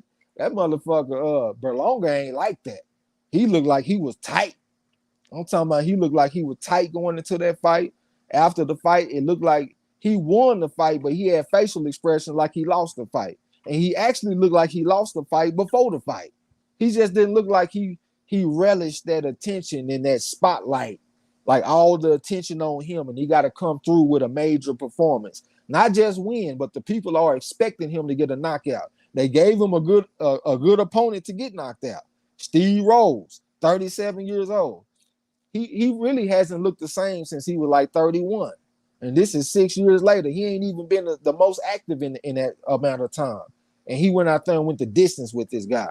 I thought that was a bad sign. And when I looked at Berlanga, in my opinion, he hasn't been the same since that sparring footage came out with him getting dropped by Erickson Lubin. He got dropped in sparring by a 154-pounder. And the shit got released on the internet. It wasn't no what happens in the gym stays in the gym. They released that shit for everybody to see. I think that shit got to him, man, because he just ain't looked the same since that, in my opinion. You know, so yeah, I don't believe in Berlanga. Just being real. Or I'm at in the chat, man. I don't know. Okay, D-Lo said, I think the issue was how infrequently Spencer is fighting. He is at the stage where he should be fighting more regularly, but hell, that's most of boxing. I was thinking that exact same thing. Shit, that ain't just him. And plus, like him fighting on the untelevised portion of the card tonight, it just kind of got me thinking, like, what's going on with the guidance of his career? You know what I'm saying? Because to me, that just seemed like a step going backwards. Lala D said, oh shit, Joey Spencer just turned 22 on March 24th. Winston Lee said, Rolly isn't that good of a boxer. His power is good, but everything is wide. And I think he gets cleared. I don't think he just got no great skills. But that's why I say I give him like a puncher's chance. I do think he's tough, and I think he can deliver a hard punch. The punches are very wide and stuff like that. But if one of them motherfuckers get home, I think it could be a problem. But I do think that Tank Davis is the clear favorite in the fight. But I will say, when I looked at the odds for the fight, the odds makers had Tank Davis at like minus 500. So they had him at 5-1. And that's showing some type of respect for Rolly. You know what I'm saying? Because a lot of the time, these fighters, they be, 10-1 favorites? I think against Pitbull Cruz, he was like a 10-1 favorite. You see what I'm saying? So I think they showing a little bit of respect for Rolly. Salute the Warzone was going down. Say salute the MARLO'S corner tracks in the chat. King of the Kinfolk said Rolly is a live dog. He is young and confident, undefeated with power. Yeah, and that's what we're doing. We acknowledging that. D-Lo said, I think Tank is just annoyed to have to fight Rolly just like he was when they were scheduled to fight before. He seemed to think he is above that. Okay. Eric R says, shit, only threat I see of Rolly the Tank is what might jump out of the Ox main fur coat. Goddamn, yeah. Uh, Dito said, I don't even like looking at them ugly motherfuckers, let alone watching. Oh, you talking about them possums? Yeah, I didn't even know they lock and shake like a pit, man. Mel Rose said Rolly lost that one fight. He just got denied. Yeah, you talking about Jackson Maringuez. I did watch that fight. Maringuez was like a pure boxer type of guy, though. He had some height on him, too. It's a different type of dynamic going against Tank Davis, you know what I'm saying? Because he's a smaller fighter. Yeah, Sir Hussein said with them possum. Okay, talking to Gil Cole. That Derek Bailey, salute, bro. What's happening? Salute. Lala D said, no, not I like Berlanga. I said like Berlanga, referring to fighters getting tougher competition so the knockout stop. I got you. My bad on that. Mel Rose said, I think tanking 10 rounds. You know what? I was thinking like tanking 9 if he was to knock him out, about 9 rounds. You know what I'm saying? But I do think that Rolly got a puncher's chance of laying something, though. Mel Rose said, but it may get ugly because of all the animosity. Goddamn, that's another thing too, because we got emotions that's playing into the fight. Earlier, we were discussing how Cambosis took advantage of the emotions from Teofimo Lopez. He got in his head. He was living rent free, and he made Lopez want to come kill him. So when we put emotion into the fight, you know, that's another variable that it makes it kind of hard to predict. So that just kind of got me thinking, like if you get on the Tank skin, because I have seen some evidence that Tank can get emotional. If he gets under his skin and he makes Tank come trying to like look for the knockout, I think he'll give Rolly a chance to land something. But I do think that Tank Davis is the clear favorite in the fight. Salute to Derek Bailey, what's going down? Goddamn, he been holding it down on the champ Ross. D-Bid OG. Oh, you talking to Derek Bailey? Hey, yo, we got to say salute to Gil Coles, too, because for right now, he is the reigning and defending and trivia champion. He just went and got his first championship this past Sunday. That motherfucker reveled in that shit, too. Winston Lee said he got Tank in 6. He got six good rounds. He got Tank. I ain't mad at you. Salute to my boy, the Kane Deals. What's going down, bro? Said about time y'all niggas get on, man. Don't come in there with all that energy, bro. You and our folks thinking we lazy. We don't put no work in. All we've been doing is trying to concentrate on getting some of these projects out because we had some videos that we want to work on. You know what I'm saying? And DeCane, he actually helped on our last video because he did the voice for the police officer. He went out there and killed that shit too. And I'm already working on the next one too, y'all. So y'all be on the lookout. And don't forget, if you ain't checked out our newest episode of Uncle Nephew, man, y'all go check that shit out, man. You know, we put some work, y'all, into it. Hey, we about to drop the marathon, the season 1 marathon soon, probably tomorrow or Tuesday. Because Monday we're gonna do the live stream. Sometime soon we're gonna drop the marathon so y'all can get caught up on all of them. It looked like Rivera out there putting hands on Adorno. Whenever I look back there, it looked like Adorno on that bicycle a little bit. Had to get his ass out that kitchen, La Cochina and está muy caliente. You know what I'm saying? But hey, but Rivera, his arms just look so long, man. That's why I say he looked like he got the body of a fighter. Because like when I be looking at the height and reach of the fighters, most of the time when it's them good fighters, the reach is longer than the height. Like the width is longer than the height. You know what I'm saying? And that's what it looked like with Rivera, man. It just looked like he got some arms that he can hit you from a long way away. You know what I'm saying? Give me a second. I'm gonna run to the kitchen real quick. I'll be right back. All right, bet. I don't know where you was at in the chat. Rivera might be in control of the fight now. Rivera looking pretty good. I don't know coming back with some nice combinations, but it ain't really nothing. And that was a little blow right there. So the scientist said, we talking here, man. Everybody talking here. Everybody talking here. You need to stay above the ropes though. Don't know. Keep it in the middle of the ring. Yeah, I probably eat crow on this big. They said on Uncle Nephew, when Unc tried to lie about why Nephew had to train in the garage. He lost the damn gym. See, here you go on the ropes. Got caught getting up off that motherfucker, but he did a good job exchanging with him. But very,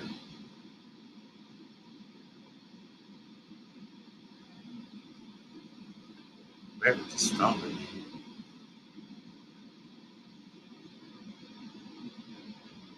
Eric R said salute Unc.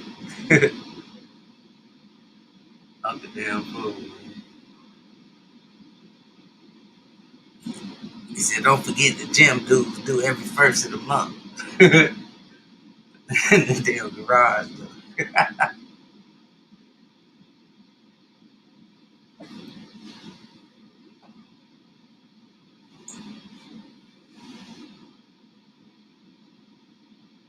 Y'all serious said Unc put all his money on a 32-year-old prospect.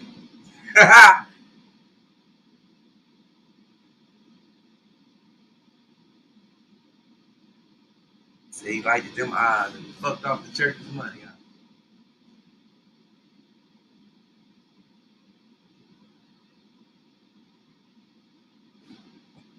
Barry putting that work in. I keep looking over here, man. I need this win, man. Keep this momentum going. You know what I'm talking about? You heard me? I need this. Where's he? Winston Lee said, Unc bet on Unc bet on player Cobbs. He put the gym on Blair Cobbs, huh?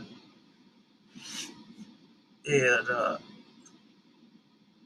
so the scientist said I played on Uncle Nephew about 10 times on the part. I mean, I played Uncle Nephew about 10 times on the part where he said the only thing pound for pound about Bud is the BBW.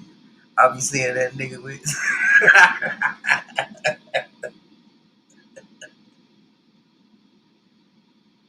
Oh shit.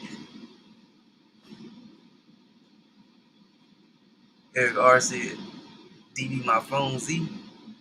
What you mean by that? D said, and Unc doesn't fuck with the ancestors because they snitched on him in his wife's dream. Yeah, probably gonna be eating crow in this fight right here, you know.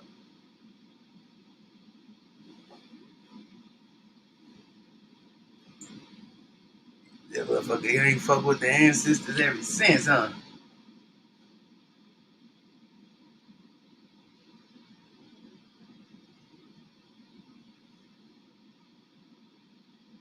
Trey been doing his thing on the right, man.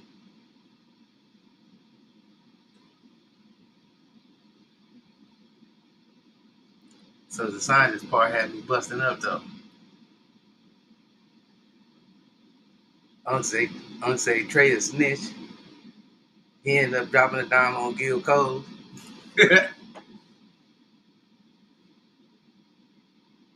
I can see him in there right now.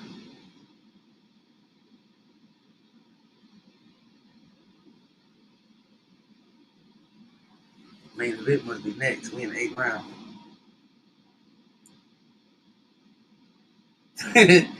Gil Cole say Trey turned state on him. Oh, he said his phone tripped.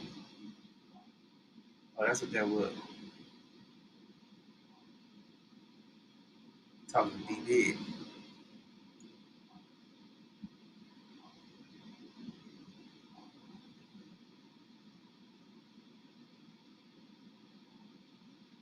So the scientist said, tell me everything you know. Tell me everything you know. We'll let you go. You the best snitch I ever heard. You know, 4-4 boxing say Trey dropped the whole dollar on Gil. Yeah, he did.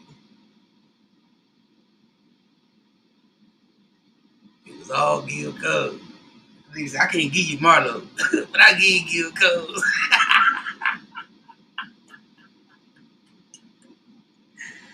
Oh, shit. They said, that's why I fuck.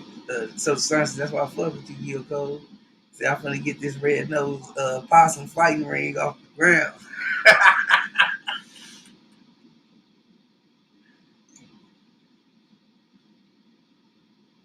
I was saying he sounded like he been snitching for years. And that was Unc's impression of him. Yeah, that part had me dying though.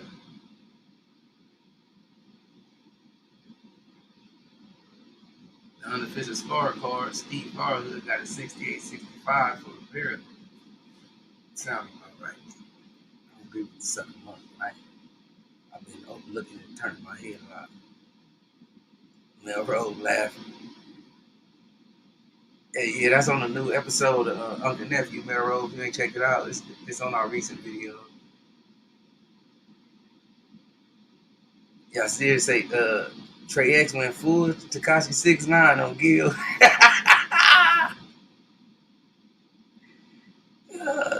With at least years of practicing snitching.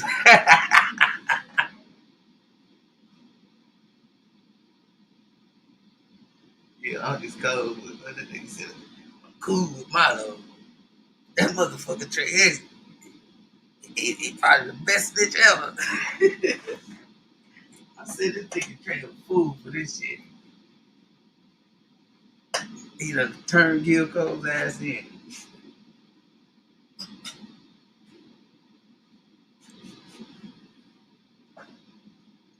DB said put Trey X under pressure, huh?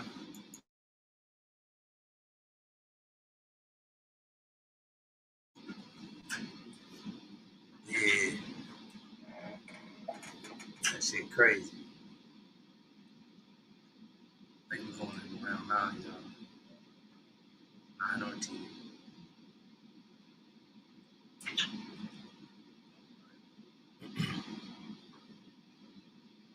Loud D laughing. So the scientist said simply the best, better than all the rest. Now Rose said not a professional snitch. Gotta check that out. Hell yeah. That police officer boy, that's our boy, social scientist right there. He did his thing.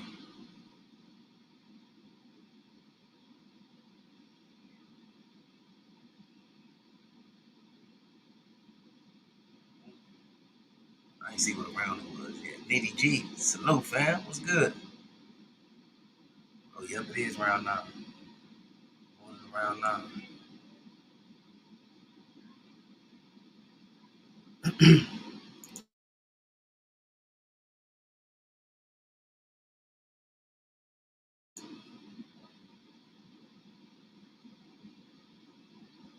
I ain't see this week's schedule coming, next week's schedule coming up, so we'll talk about that.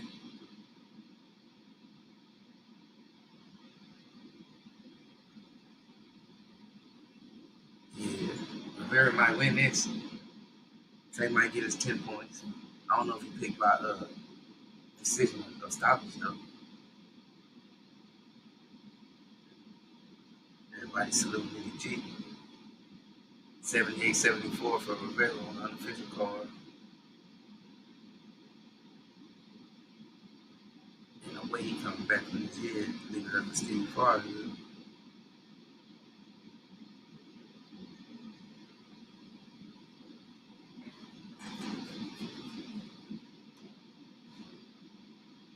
Minute and 50 seconds left in the ninth round.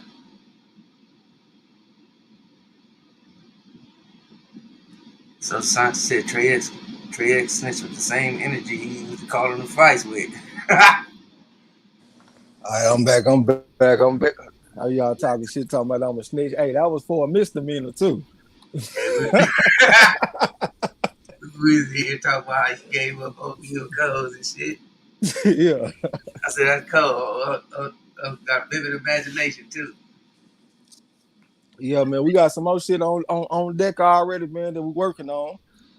Some of the shit though, it might not necessarily always be 100% boxing related. We just want to just have some fun and just talk our shit and just laugh, man. Cause we just naturally some goofy ass motherfuckers. Like anytime you come to our live stream, we gonna be laughing. If we in the Discord, we gonna be talking shit, laughing, having fun. You know what I'm saying? So that's what it's all about. But I definitely, I'm glad that y'all Enjoyed that shit. Gil Cole said Trey snitched on me for a Delta 8 gummy and some CBD oil. It was for a Class B misdemeanor, man. It was a 3.5. I couldn't do the time. And really, I snitched on you because you beat me in a Champ Ross. If you really want the truth of it, this motherfucker beat me in a Champ Ross. I got to get him off the streets. Dito said Bovada is giving plus 1,400 for Gausha by knockout, TKO, or DQ. Yeah, I wouldn't take that, though. I would take him by decision. I don't see him getting a stoppage, but hey, you never know. King of Kings said Treg's known for snitching. That's all he do, goddamn me. Yeah, man, one thing about it, I ain't doing no tripping on self-deprecating humor and no shit like that, man. I don't mind laughing at myself. You can't take yourself too seriously all the goddamn time. You know what I'm saying? Laugh a little bit, live a little bit. But it looked like this fight here about to go the distance, man. I was thinking Rivera might get the stoppage. Well, we going into the 10th and the final round. So it looked like my decision pick about to lock up on them boys. And I think this is the fight before the main fight, man. So, you know, the reckoning time is getting near. Let's see what this boy Tszyu gonna do. Is he gonna come through? Is he gonna mildew? Is he the truth? We definitely about to find out. If you ain't posted your picks in the chat, I already post them picks in the chat one time. And if you already posted your picks, go ahead and give me a reminder who you ride tonight. I'm going to go ahead and put it out there one more time. I'm taking Terrell Gausha by majority decision tonight. I'm going against the grain, and I'm ready for all crow. So go ahead and get ready. Serve me that crow.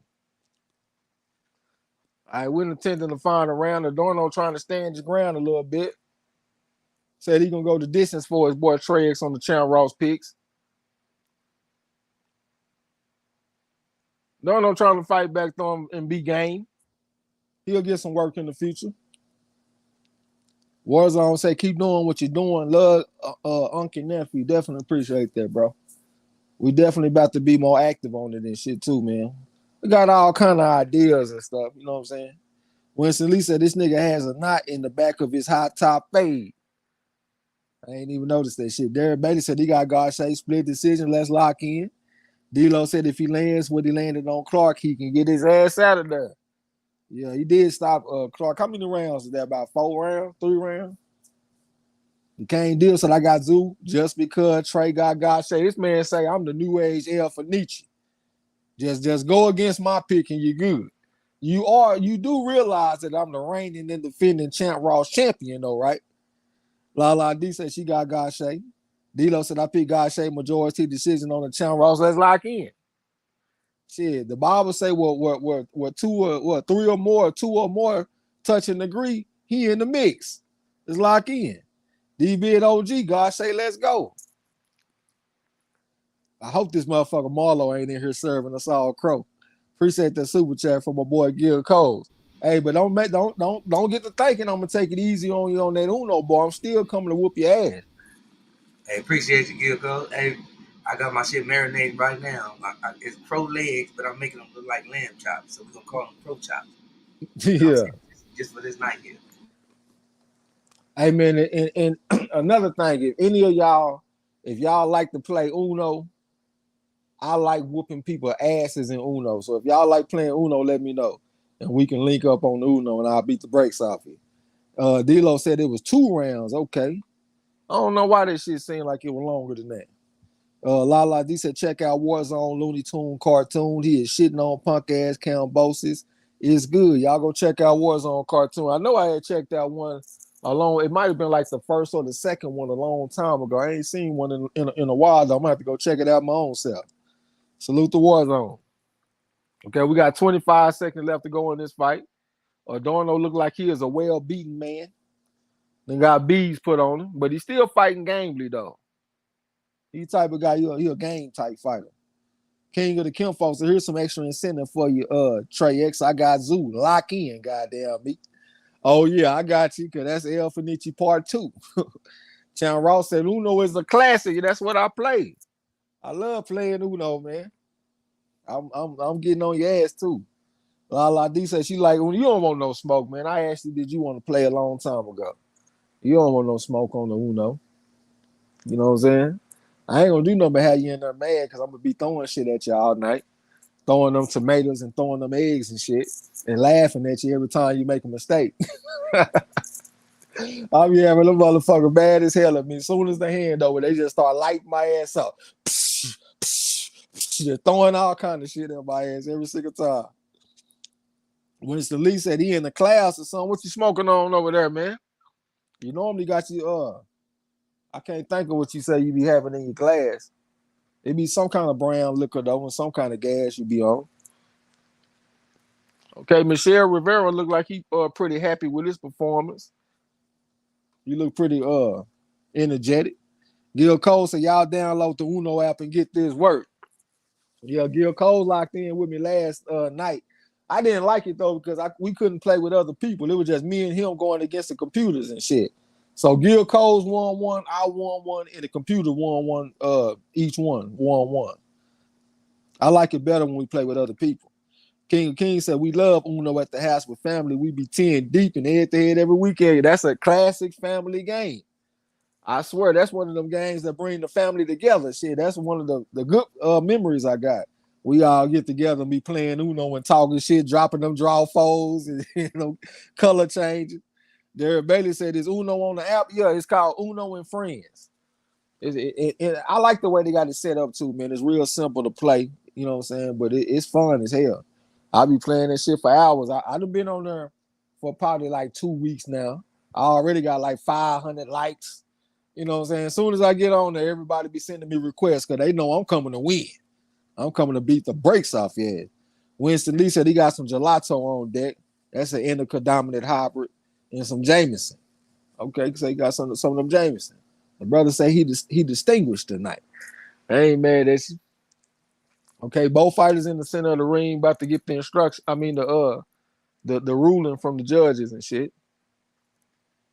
Michelle looked like Rivera looked like he barely even been in the fight. O'Donnell looked like he done fought 15 rounds. Well, not that bad, but y'all know what I mean. He looked like he got his ass whooped. Winston Lee said, but I'm on that Uno. Hey, man, y'all let me know if y'all want to get on that Uno, man. I am Trey X on the Uno. So if y'all on the Uno, y'all just send me a friend request.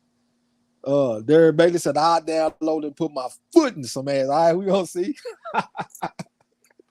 I be trying to get them trophies, man. I got like I'm like a level 2 winners challenge or some shit like that. And I'll be mad as hell at them kids because sometimes I get like a kid as a teammate and I'll be over there cussing them kids out, throwing tomatoes at them and shit. You stupid motherfucker. I'm on there cussing out kids and throwing tomatoes at them. Sean Ross said, just a heads up for everyone who plays in the league. Next week will be a bonus week with limited number of fights on the schedule, 7 fights. I decided to make week 12, April 9, loaded Saturday. Okay. He said there's going to be some bonuses. Next week will be a bonus week with limited number of fights. Okay.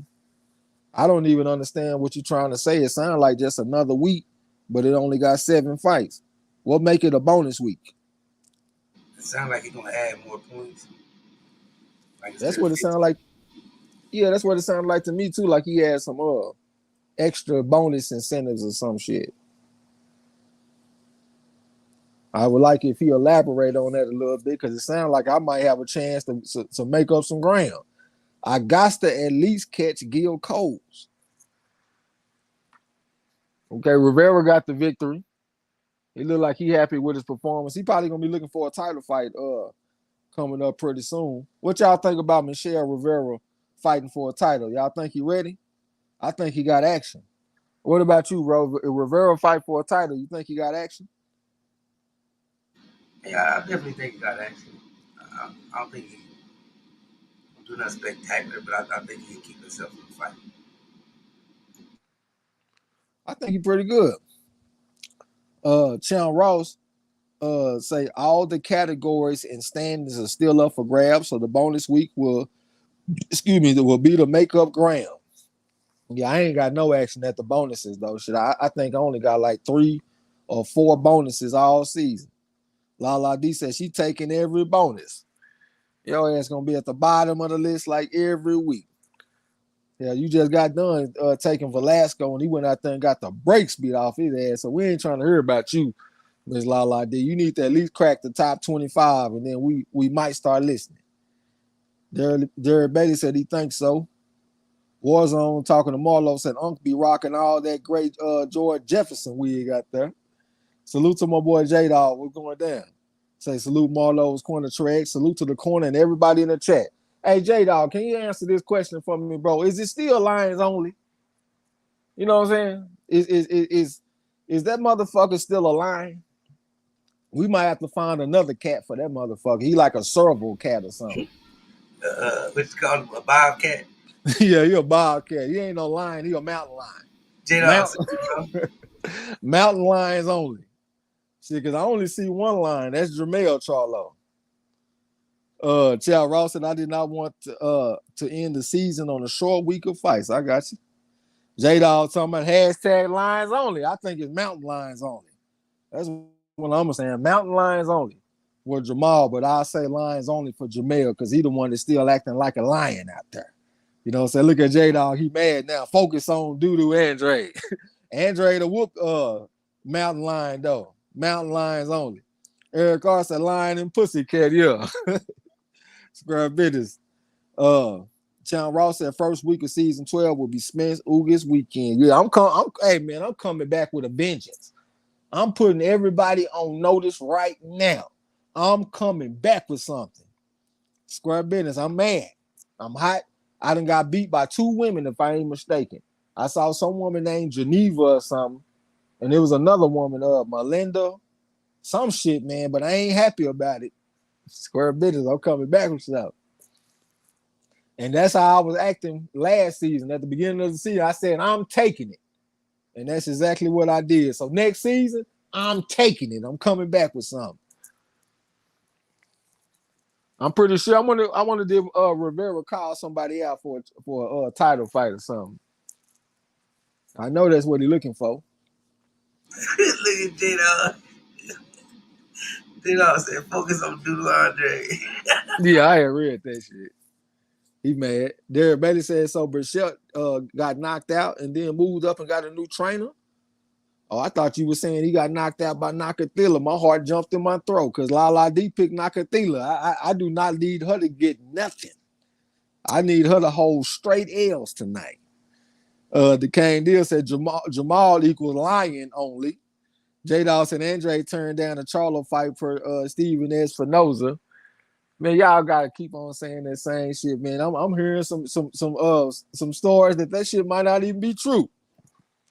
But for the sake of argument, we'll just say it's true. But what they got to do with how he was acting on the Hot Boxing with Mike Tyson podcast, the way he was talking about if you look at the pound for pound list, put him in at number 11, and he cool with that. He feel like his brother should be in the mix on pound for pound, but just put me at 11. Oh, yeah, I got to give it to Canelo. Canelo number 1. Got to give it to him. Mike Tyson said, man, call somebody out, man. Call out Benavidez. Damn, Mike, that ain't how we do it no more, Mike. That'll make him not want to fight him. Man, call him out, man. Call him a bitch or something. Nah, Mike, that ain't how we do it. Come on, man. That motherfucker, that's a mountain lion. Chan Ross said, watch out. Might be 3 women next season. Trade oh no, that's the last. I thought you about to come with something. You gonna come with Lala D. That's the last thing we got to worry about right there. Lala D said, question for everyone. Would you rather see Spence versus Mel or Bud versus Mel?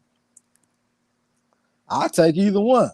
I really want Spence and Crawford, but I'll take it though. You know what I'm saying? But I guess out of them 2 fighters, maybe Spence, because I think Spence got a better chance to win. Because I just feel like he built a little bit. He built more for 154. I think Crawford to get his ass knocked out. Salute to my boy the Kane Deals. I think he'll get his ass knocked out. See, the only thing pound for pound about Bud Crawford is them BBWs I see that nigga with. Derek Bailey said, Baez by majority decision. Who he beat? Who the buy? That name do sound familiar. I think I picked against him. Sean Ross said Charlo got exposed bad on that Tyson podcast. J-Dog said Espinosa publicly roasted that on Twitter, publicly posted that on Twitter. Lala D said Charlo himself said he ain't fighting Andre, so Espinosa is clearly lying. Eric R said when Jaime Mongiel going to step up, he got to earn the J after all that ducking. Yeah, he is like probably the most pitiful fighter in boxing. You know what I'm saying? I mean, number one contender, a mandatory, whatever. You turn it down fights, and you already been a champion, so we can't say that you ain't ready. Shit, if you wasn't ready, they shouldn't have put you on that track. You know what I'm saying? Yasser Hussein said, leave that lad alone. He's a businessman. It's different these days, goddamn me. Winston Lee said he'd rather see Spence fight him. I think I lean towards Spence. J-Dog said, I've been saying and posted on my timeline, them dudes were Canelo fans. That wasn't news to me. I'm just saying it's the Lions only, bro, because I remember when Jamal would say, man, hey, my brother can't whoop me. I beat the shit out of my brother. So you willing to say that, but you won't say that you'll beat the shit out of Benavidez and call him a bitch and all that kind of stuff. I thought the Charlos were just straight aggression. As soon as they walk in the building, the whole energy of the building get different because the Charlos is in here. And now you up here talking about, man, nah, Mike, man, we ain't like that no more, Mike, and all that. Come on, bro. What done happened? Them silk sheets. That man got a good life, man. He's sleeping on silk sheets. He got him a nice home. He got him a nice family. He got him a wife. He ain't mad no more. I guess I can't expect him to be mad. You got you a good life, but his brother sound like he mad still. He still want to prove something. He feels slighted. I just don't feel that same chip on the shoulder from Jamal. He sounds like a guy that's kind of satisfied.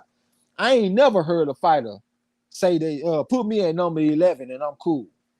What you mean you cool at number 11, nigga? You supposed to want to be number 1. Man said, shit, put me on number 11 and I'm cool. The Kane said Jamal let Abel Sanchez neuter the line in him when he said Triple G not going to fight him because he's disrespectful and black fighters aren't entertaining. So that's what neutered him, huh? I don't really understand the logic in that, but all right, my brother. Eric R said Spence Bud lighting the ass like Earl said. Lala D said she'll take either one. Yeah, I'll really take either one. You know what I'm saying? But if I got to pick, I'll take Spence. J-Dog said Espinosa and Showtime were paying for the fight. They know what they offered. Okay, so we gonna take Showtime and Espinosa, everything they say for fact around this motherfucker now, huh? Mel Rose said, now, Bud going to beat Spence. All right, man, we gonna see. I ain't mad that you picked. We definitely gonna see though, man. Appreciate the super chat from the OG. Mike Hennigan say salute chat. Shout out to MARLO'S Corner featuring Trey's, the best blow by blow commentary on YouTube. Definitely appreciate that. Appreciate you, bro. Square business. Derek Bailey said Baez beat Vivas or something. I don't even know what that is, bro. Was that shit tonight? I don't even recognize that pick. I got to go see what I picked. J-Dog said Eddie cut Andre now because he couldn't. That ain't even what he said. Don't come here talking lies. He said that he would understand if Andre goes to explore his options after his next fight, that Parker fight. He did not say that he cutting ties and Andre can't deliver. He said that he felt like they failed Andre because they couldn't deliver him the fights. He also said he felt like Andre didn't like garner the attention and shit, but he did not put it like, well, I got to just dump Andre because I got to take out the trash. It wasn't even like that, man. So we ain't going to paint that picture. Eric Garcia said Maul looked like he was having an anxiety attack when Mike pulled his card. I didn't really take it like that. I didn't really take it like that. It just sounded like he was being politically correct and shit. I don't know, man. I didn't really feel like he was just super nervous or nothing, though.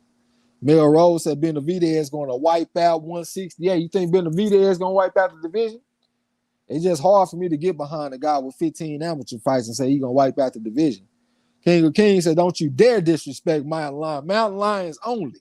J-Dog said Mel was always aggressive. Maul always. No, that ain't true, bro. Maul used. Matter of fact, let's go look at the end of Jamal Charlo versus J. Rock Williams. Do you remember when he jumped on the ring apron, he talking to the crowd, cussing out the crowd? That motherfucker J. Rock tried to come over there and shake his hand. He was like, man, get your bitch ass out of my face. You don't remember that? Yeah, man, Jamal was aggressive too, man. Don't come in with the revisionist history, bro. Come on, J-Dog. Let's not do that tonight, bro. Let's stay in reality tonight, bro. Uh Derek Bailey said facts, Trey Maul going on alone to get along. Yeah, man. J-Dog said, how I'm holding L's when your guy don't even have a home. How you holding L's when your guy don't even have a home? I don't know what that means, man, but I just know right now, if I was a big Jamal Charlo supporter, I wouldn't feel very confident. I ain't gonna even lie. And then his next fight against Masiak Selecki, I know you can't down that as an opponent for Andre. If Charlo about to fight him, I give him a little credit. He was like 110 and 30 as an amateur, but still though, he ain't got a lot of power. He's not a very dangerous opponent. I mean, how did you feel when you saw that the next fight for Charlo was against Selecki? Was you happy about that? Lala D said, let's see if Benavidez really fights Andre. This team already acting funny style out there. Eric Carr said, that nigga said, put me on 11 like he was pumping gas. Get the fuck out of here with that bullshit. Yeah, like he pumping gas on man. Scroll down, J-Dog down there laughing, talking about sure. Derek Bailey said, yeah, it was on ESPN. It's on the Champ Ross. Okay, the Baez. I got to go see what I picked, man. I'm relatively sure that I'm eating crow, though. D-Lo said, ain't no way in hell Andre turned down a fight with Jamal, and both Charlos kept quiet about it when Andre called Maul out. Absolutely, man. This man know this, but I know how my boy J-Dog is, man, so I just let him go ahead and do his thing. You know what I'm saying? J-Dog said, Eddie a known liar, but we going to take his word. All right. Yeah, we're going to take his word. If you're going to take Showtime and Espinosa word, we taking Eddie Hearn word. The Kane said they knew to him because now he's scared to call people out. He used to call out Triple G, Danny Jacobs, Canelo, etc. Now he say calling out people will make them not want to fight. Okay, I got you. I understand. J-Dog said Andre going to always be a hoe. Why the man got to be a hoe, bro? I bet if Mike Tyson would have said, man, call him a bitch, I bet Andre would have called him a bitch. Hell, Andre is already on video calling several fighters bitches. You know what I'm saying? J-Dog said, J-Rock fight was personal. That's what made it different. It was personal, huh? I think the man was just aggressive back then, and I think he done changed. I think he done got comfortable. Mel Rose said, I don't know. I really like Andre, but he looked gassed in his last fight. Not his last fight, bro. His last fight was a first-round knockout. You talking about the fight before that. But I'm going to say this, man. Andre, he be fighting off them layoffs a lot, man. So we don't really get a chance to see him sharp a lot of the time. El Chapo Chris Rainer was talking about his fight against Cotton Dakwa. In that fight, he was coming off a whole year layoff. You see what I'm saying? So this is like some of the rare time we get to see Andre be active and be sharp. In his last fight, he got a first-round knockout when he was being active and sharp. D-Lo said, Jamal, what about fighting Andre? I'm not a matchmaker, bro. A few minutes later, how about Andre fought the dude I just fought? Meaning, how about he fight Montiel? J-Dog talking about sending him a link. Nah, nigga, I'm not about to argue with you, nigga. I'm about to call a fight, bro. We just talking shit, man. Don't tell me you down there getting sensitive today, bro. If you gonna be down there getting sensitive, I wouldn't even start fucking with you. Come get on the panel Monday, though, J-Dog. Yeah, get on the panel Monday, nigga. Lala D said, Maul is a big grown-ass man, a fighter, doing interviews talking about how another motherfucker is the best. J-Dog said, because this shit retarded. Come on, man. Chill out, bro. King of the Kinfolk said, yeah, someone bought Jamal a puppy. He became quiet, shy, and fool. Salute to my boy J1 Pro Da Vinci. What's going down? Said, salute, what's popping? Where the BBW is at? Goddamn, B. You got to holler at Terrence Crawford. That's the king of the BBWs. Winston Lee said, if Charlo don't knock this man out, I'm looking at him different. He's going the distance with people he should have stopped. Oh, you talking about Selecki. Okay, I thought you talking about Jamel Charlo. I was about to say, goddamn, Castaño was 181 in 5. But you talking about Selecki. D-Lo said, oh, but I will say this. I don't think Selecki ever been stopped, though. You know, he do got an amateur background, 110 and 30. I won't be surprised if Jamal Charlo's stock drops even more after this fight because people expecting him to go knock this guy out. And it's a good chance that this guy is probably going to go the distance because he ain't never been knocked out before. And he done been in the ring with some decent fighters like Danny Jacobs and Andre. You know what I'm saying? So I think he got action that going the distance. D-Lo said, when I saw who they announced as Charlo's next opponent, I threw up a little bit in my mouth. Lala D talking about do your thing, J-Dog. Hashtag kittens only. Don't make him mad, Lala. Goddamn, y'all gotta find a happy balance. You know what I'm saying? Talk your shit, but don't push the man over the edge. He might be on his Tupac shit tonight. I ain't the killer, but don't push me. I already see you down there getting aggressive. So y'all chill out, man. Cut my man J-Dog some slack. Derek Bailey said, you calling the zoo fight Trey as a frog's ass watertight? You goddamn right I'm calling the fight. See, that's what we're here for today. That's why we are all gathered here today, this evening. So we can check this shit out. Eric. J1 Pro, salute, bro. What's happening? Eric R said, Mal, just got that I hate my own kind disease like Bud. I hate my own kind disease. Mel Rose said, sorry, you're right, Trey. I don't even know what you're talking about, my brother. D-Lo said, I saw all the time Andre does what fans say they want to see fighters do when they want fights, but they can't appreciate it because it's him. Yep, I agree with you on that. J-Dog said, no, I just want to talk my shit, but come on, the timing, bro. You know I'm about to call the fight. How you going to get on and talk your shit right before the main event, my brother? You know what I'm saying? You're going to have to wait till Monday. King of the Kinfolk said, you cut him deep, Trey. Actually, cut him deep. Yeah, man, let me go ahead and cut my boy some slack. Y'all be nice to J-Dog down there. Don't have him down there mad and wanting to fight and all that kind of stuff. Y'all chill out. J-Dog said, because I can pull 5 years of receipts. All right. Lala D said, now you got 5 years of receipts. Hey, man, you don't need to talk to me, man. You need to be down there dealing with Lala. Lala D said, everyone is exposed them all and disgusted by him. So now J-Dog has 5 full years of receipts. Leap years and all kind of shit. He got all the receipts. He said, we just talking shit. Yeah, that's what we doing. We just talking shit, man. J-Dog said, cuz been calling these motherfuckers out for 5 years. Simply time to move on. I just want to see all these guys in some fights, man. I know that Selecki ain't where he need to be, especially coming off the Montiel fight. If he was coming off a tough fight, I can understand, but not off the Montiel fight, bro. I need something a little tougher than that. YG Knight, salute, man. Salute. D-Lo said, maybe Jamal can get him out of there. I just hate that they put him in that situation. It's really a lose-lose type situation. Andre gets put in the same situation. That's what I was thinking too. Because if you go out there and beat the shit out of him, they're going to say, well, damn, it was Selecki. And if you go out there and go the distance against him, they're going to say, nigga, that was Selecki. You know what I'm saying? So, yeah, it's a lose-lose situation. You ain't going to get no credit. Lala D talking to J-Dog, said, you off the hook tonight, homie. You're lucky. Trey X start tipped in. Yeah, I'll cut my man some slack. J-Dog said, I am the main event. Nah, chill out with that shit, bro. Don't be over there sticking your chest out, getting all swole up and shit. What you getting swole up for? Like you want to do something. Sit your ass down somewhere before I make change with your $5 ass. We about to call this fight, man. The fighters is in the center of the ring. Hey, don't come back with nothing either. Let me have the last word, because this is me and Marlo channel. So let me have the last word on my shit.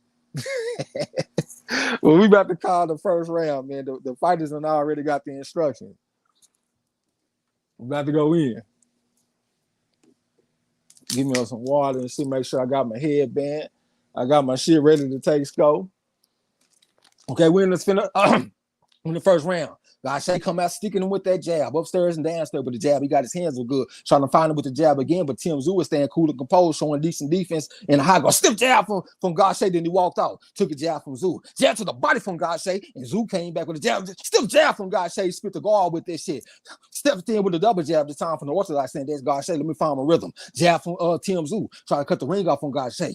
Gausha with the jab, and he stepped off to the left on Tim Tszyu. Tim Tszyu shot a little defended Gausha and scared the soul out of him. Came back with a jab this time from the orthodox stand. So Gausha came back with jab right hand from Gausha. Then he stepped back at the range. I couldn't tell if he landed clean though. Then he tried to walk off on Tim Tszyu. Kind of left uppercut from Tim Tszyu when he came back with the right hand. That's the shit he put on Hogan ass. All right, jab to the body from Gausha. All right, lead up hook type pump from Tim Tszyu on Gausha. Shot the feint at Gausha. Came back with the jab, but I think the jab came up short at Tim Tszyu. Still jab from Gausha and snapped the head back. Kind of left uppercut again from Tim Tszyu. It looked like that shit that Jersey Joe Walcott put on on Ezra Charles. Jab right hand from Gausha, and he came back with a jab to the body. Jab right hand from Tszyu, but it got blocked by Gausha, and Gausha tried to walk off on him. Stepped in with a jab for the orthodox, and that's Gausha. Came back with a jab again, that's Gausha on Tszyu. Tszyu tried to come back with a jab, but it came with sword. Jab right hand from Gausha, but it came with sword. He tried to throw the 1-2-1 combination, but Tszyu came back with a jab, and Gausha said he gonna walk off on the motherfucker. Tszyu tried to cut the ring off from Gausha. He in the high guard. Stiff jab from Gausha. Lead left hook from Tszyu, but I think it got blocked by Gausha. Now, Tszyu tried to feint at the motherfucker. Gausha tried to come back with something. He didn't commit to it though. Jab to the body from Gausha. He right there in front of Tszyu. Looking for opening on Tszyu. Shooting a series of feints at Tszyu. Tszyu just right in front of him. Lead left hook type pump from Tszyu, but it got blocked by Gausha. Gausha tried to feint. Jab right hand from Gausha. Tszyu tried to answer back with a combination. Tried to feint at Gausha. Still jab from Tszyu and snapped the head back with this shit. Tried to cut the ring off from Gausha. Gausha shooting a series of feints at him. Tried to step in with a jab and shit from the orthodox saying that's Gausha. Now he posted up in front of Tszyu. Stepped in with a jab, tried to back Tszyu up. Tszyu said he ain't going nowhere. He is undeterred. He said he making his America debut tonight. He said he want to look good for a pop. Lead right hand from Gausha and dropped his ass. Get up, you son of a bitch. Hey, because your pops loves you, goddamn. Right on the chin, lead right hand. You know what I'm saying? All right, action back on the way. Lead right hand, left hook to the body from Gausha. He tried to put hands on Tszyu. Lead right hand from Gausha again. Tszyu, left right hand from Gausha. Right hand, left hook from Gausha. Jab right hand from Gausha. Counter right hand from Tszyu. Hard right hand from Gausha. Lead right hand from Gausha. Lead right hand from Gausha. Another right hand. Tszyu trying to push him back with the right hand. Lead left hook to the body from Tszyu. Coming back with something. He fighting back. The water broke out in this bitch. Lead left hook. Right hand, left hook on his ass from Tszyu. He's showing hard. Sword right hand from Gausha. Trying to push him back like a bench press. Lead right hand from Gausha. Came back with the jab. Stiff jab from Tszyu. Left uppercut. Came back to the left hook on his ass, that Tszyu, and he pushed it back. Jab right hand from Tszyu. Jab right hand from Gausha. Counter left hook on the right hand from Tszyu upside the head. Jab right hand from Tszyu, and he came back to the left hook. Jab right hand from Gausha, but he reached with it, and he fell into a counter left hook from Tszyu. All right, they right there in front of each other. Jab from Tszyu, like a stop jab. Lead right hand from Gausha was real sneaky, and it's the end of that round, the end of the first round. What you think, bro? See, I think that was a good ass round, and Gausha definitely, it was a fill out round, and Gausha definitely made Tim feel his motherfucking ass. It was an exchange. And Gausha won that exchange. Tszyu did get his ass up though and stood right in front of him, even though he wasn't all the way together. They just showed the replay right down the pipe. But that's a 10-8 round for Gausha. Yeah, I do like the way Tszyu responded. You know, it looked like he recovered pretty well. He came back fighting. I appreciate the mess of frauds in the chat, man. You know what I'm saying? I'm gonna give you my best shot. Let me get a little bit of water. Excuse me.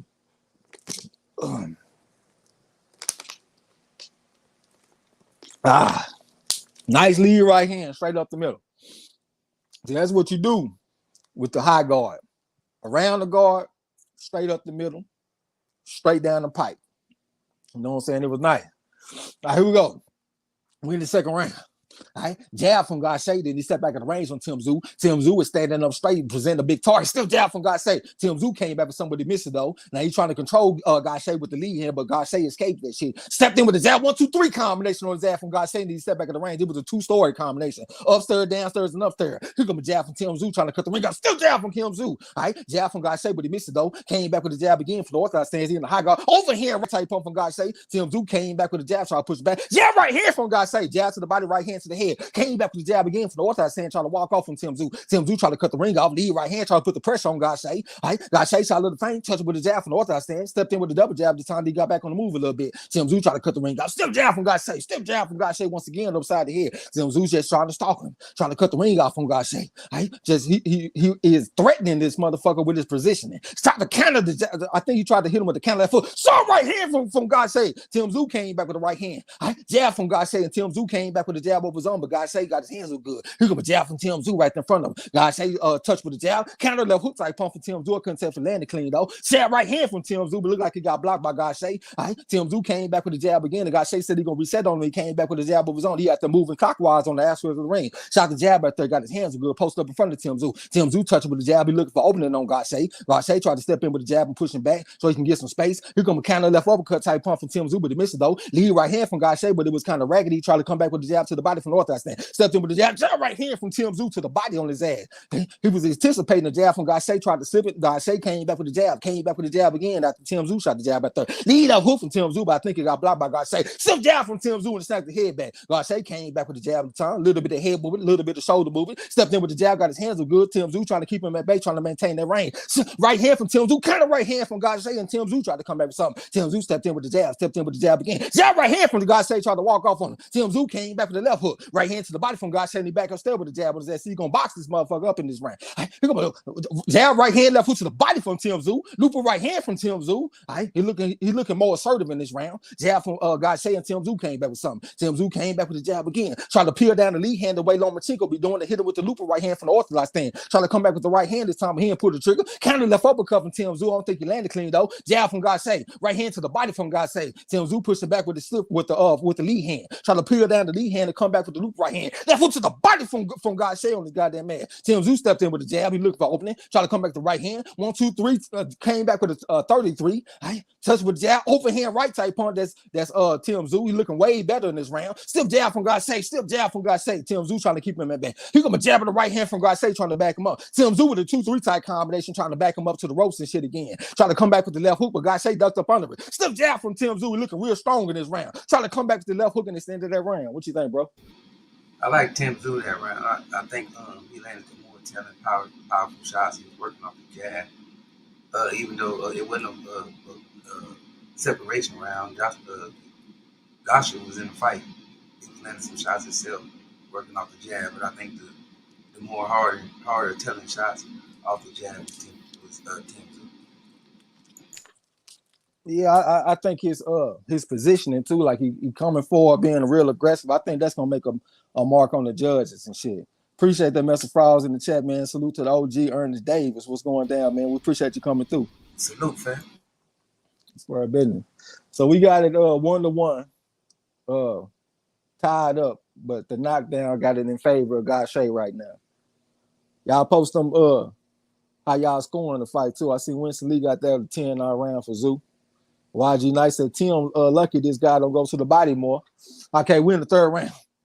Tim Tszyu just walking to the motherfucker squared up. Gausha shot the jab out there, but he came up short and he stepped back in the range. Stepped in with a double jab, came back with a 2-1 type combination. Didn't really have no power in it though. Short left uppercut to the body from Gausha. Then he stepped back in the range on Tim Tszyu. Tim Tszyu trying to find a room with the short left uppercut. Right hand from Gausha, and Tim Tszyu came back to the left hook. Then he pushed him back like a bench press, walking straight to him. Jab right hand from Gausha. Left hook to the body from Tim Tszyu. Left right hand to the body from Tim Tszyu. Short right hand to the body from Gausha. Right there in front of Tim Tszyu in the high guard and shit right now. Tried to touch with the jab, came back with the jab again. He kind of squared up. Sneaky left hook on his ass from Gausha. Hard left hook from Tim Tszyu and push it back. Trying to come back with the left hook off the jab and shit. That's Tim Tszyu. Pushing back with the jab again. Really no power though. Still jab from Gausha. Still jab from Gausha. Short right up coming Tim Tszyu. Jab right hand from Tim Tszyu. Jab right hand from Gausha, but Tim Tszyu came back with the right hand. Double jab right hand, left hook on his ass from Tim Tszyu. Just he looking for an opening on him. Trying to come back with the left hook, but Gausha got his hands up good. Tim Tszyu was looking for an opening on Gausha. Gausha tried to come back with the jab and shit. Tim Tszyu with a 6-3 combination. He hurt him with the body shot. Looper right hand around the guard from Tim Tszyu on his ass. Jab right hand from Gausha. Short left uppercut from Tim Tszyu right in front of him. Right hand to the body from Gausha. 4-5 combination from Tim Tszyu. Hard right hand from Tim Tszyu. Jab right hand from Gausha. Lead right hand from Tim Tszyu straight up the middle on his ass. Who right there in front of Gausha. Still jab from Gausha and they snapped the head back. Tried to walk over Tim Tszyu. Tim Tszyu said, "Where you going?" Walked into a jab. Walked into another jab from Gausha. Kind of left uppercut from Gausha, but he missed it though. He tried to step around on Tim Tszyu. Tim Tszyu tried to cut that ring off. And motherfucker Gausha getting stalked like a woman on a Lifetime movie. And this motherfucking Tim Tszyu is not going nowhere.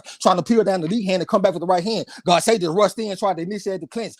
Tim Tszyu was trying to fight him off of him. It's a minute and 25 seconds left going around. We're in the third round right now. Here comes Tim Tszyu, probing with the backhand, looking for opening on Gausha. Cocked that left hook and he brought it back on his ass, trying to come back with something on Gausha. Gausha got his hands up good though, showing decent defense. Tim Tszyu was just putting the pressure on him. Here comes like a 3-6 type combination from Gausha. Jab right hand, left hook on his ass from Tim Tszyu. Gausha came back with jab right hand from Gausha. 6-3 combination going to the body from Tim Tszyu. Back and still with the jab. Looper right hand around the guard from Tim Tszyu and he came back with the jab, trying to come back with the right hand and the left hook, put the jab on him again. A little bit of head movement. Jab from Gausha, then they got tangled up a little bit. Tim Tszyu was trying to resist the clinch and push him back to the ropes. He get real strong and real physical with Gausha. And here comes Tim Tszyu just stepping to him. Gausha tried to jab, but the short right hand from Gausha. Lead right hand from Tim Tszyu, looking for the left hook on his ass. Right hand to the body from Gausha, then they got tangled up. All right, Gausha pushed him back. Tim Tszyu right there in front of him. Jab right hand from Gausha, but Tim Tszyu blocked it. Gausha came back with the jab. Tim Tszyu tried to come back with something. He right there in front of Gausha. Head moving shit from Gausha, tried to step in with the jab. Tim Tszyu looking for the left hook. Looper right hand, but it got blocked by Gausha. Short right uppercut type pump for Gausha, but Tim Tszyu missed the work he came back with. Double jab from Gausha. Came back with the jab again. That's Gausha posted up in front of Tim Tszyu. Tim Tszyu looked for opening on Gausha. Gausha shot the jab out there, but it came up short. Tim Tszyu has a stiff jab from Gausha and snapped the head back. Jab right hand from Gausha. Took the left hook from Tim Tszyu. Tim Tszyu pushed him back to the rope. Short right hand from Gausha. Short right uppercut from the Gausha. He came back with the right hand, but Tim Tszyu was trying to find some room for some short shots from his ass. Gausha came back with the jab. Right hand from Tim Tszyu, but it came up short. Came back with the left hook and he missed that shit. And it's the end of that round. What you think, bro? I think that was a pretty close round because Tszyu had Gausha against the rope them the whole time, but Gausha was able to find some good sneaky shots here and there. But Tim Tszyu was also able to sneak to the guard. I'm gonna edge that round up to Gausha because I like his work off the defense. Gausha round. I probably would like it for Tim Tszyu. It's just his body language in the fight. You know what I'm saying? I just know that the judges, that type of round, they would score that motherfucker for Tszyu. You know what I'm saying? Salute to what Volker Ford was going down, man. Shalom said excellent round by round commentary. Definitely appreciate you. Winston Lee said the pressure is hurting Gausha. That is something that I was kind of worried about. I saw that he wasn't just the best at the pressure. I do think the pressure is getting to him. You know what I'm saying? But let's see how this shit gonna go. These guys, Tim Tszyu, do got that young energy, and he coming to him, and he willing to take some chances. You know what I'm saying? I ain't even getting no water, y'all. Damn, Gausha working the jab.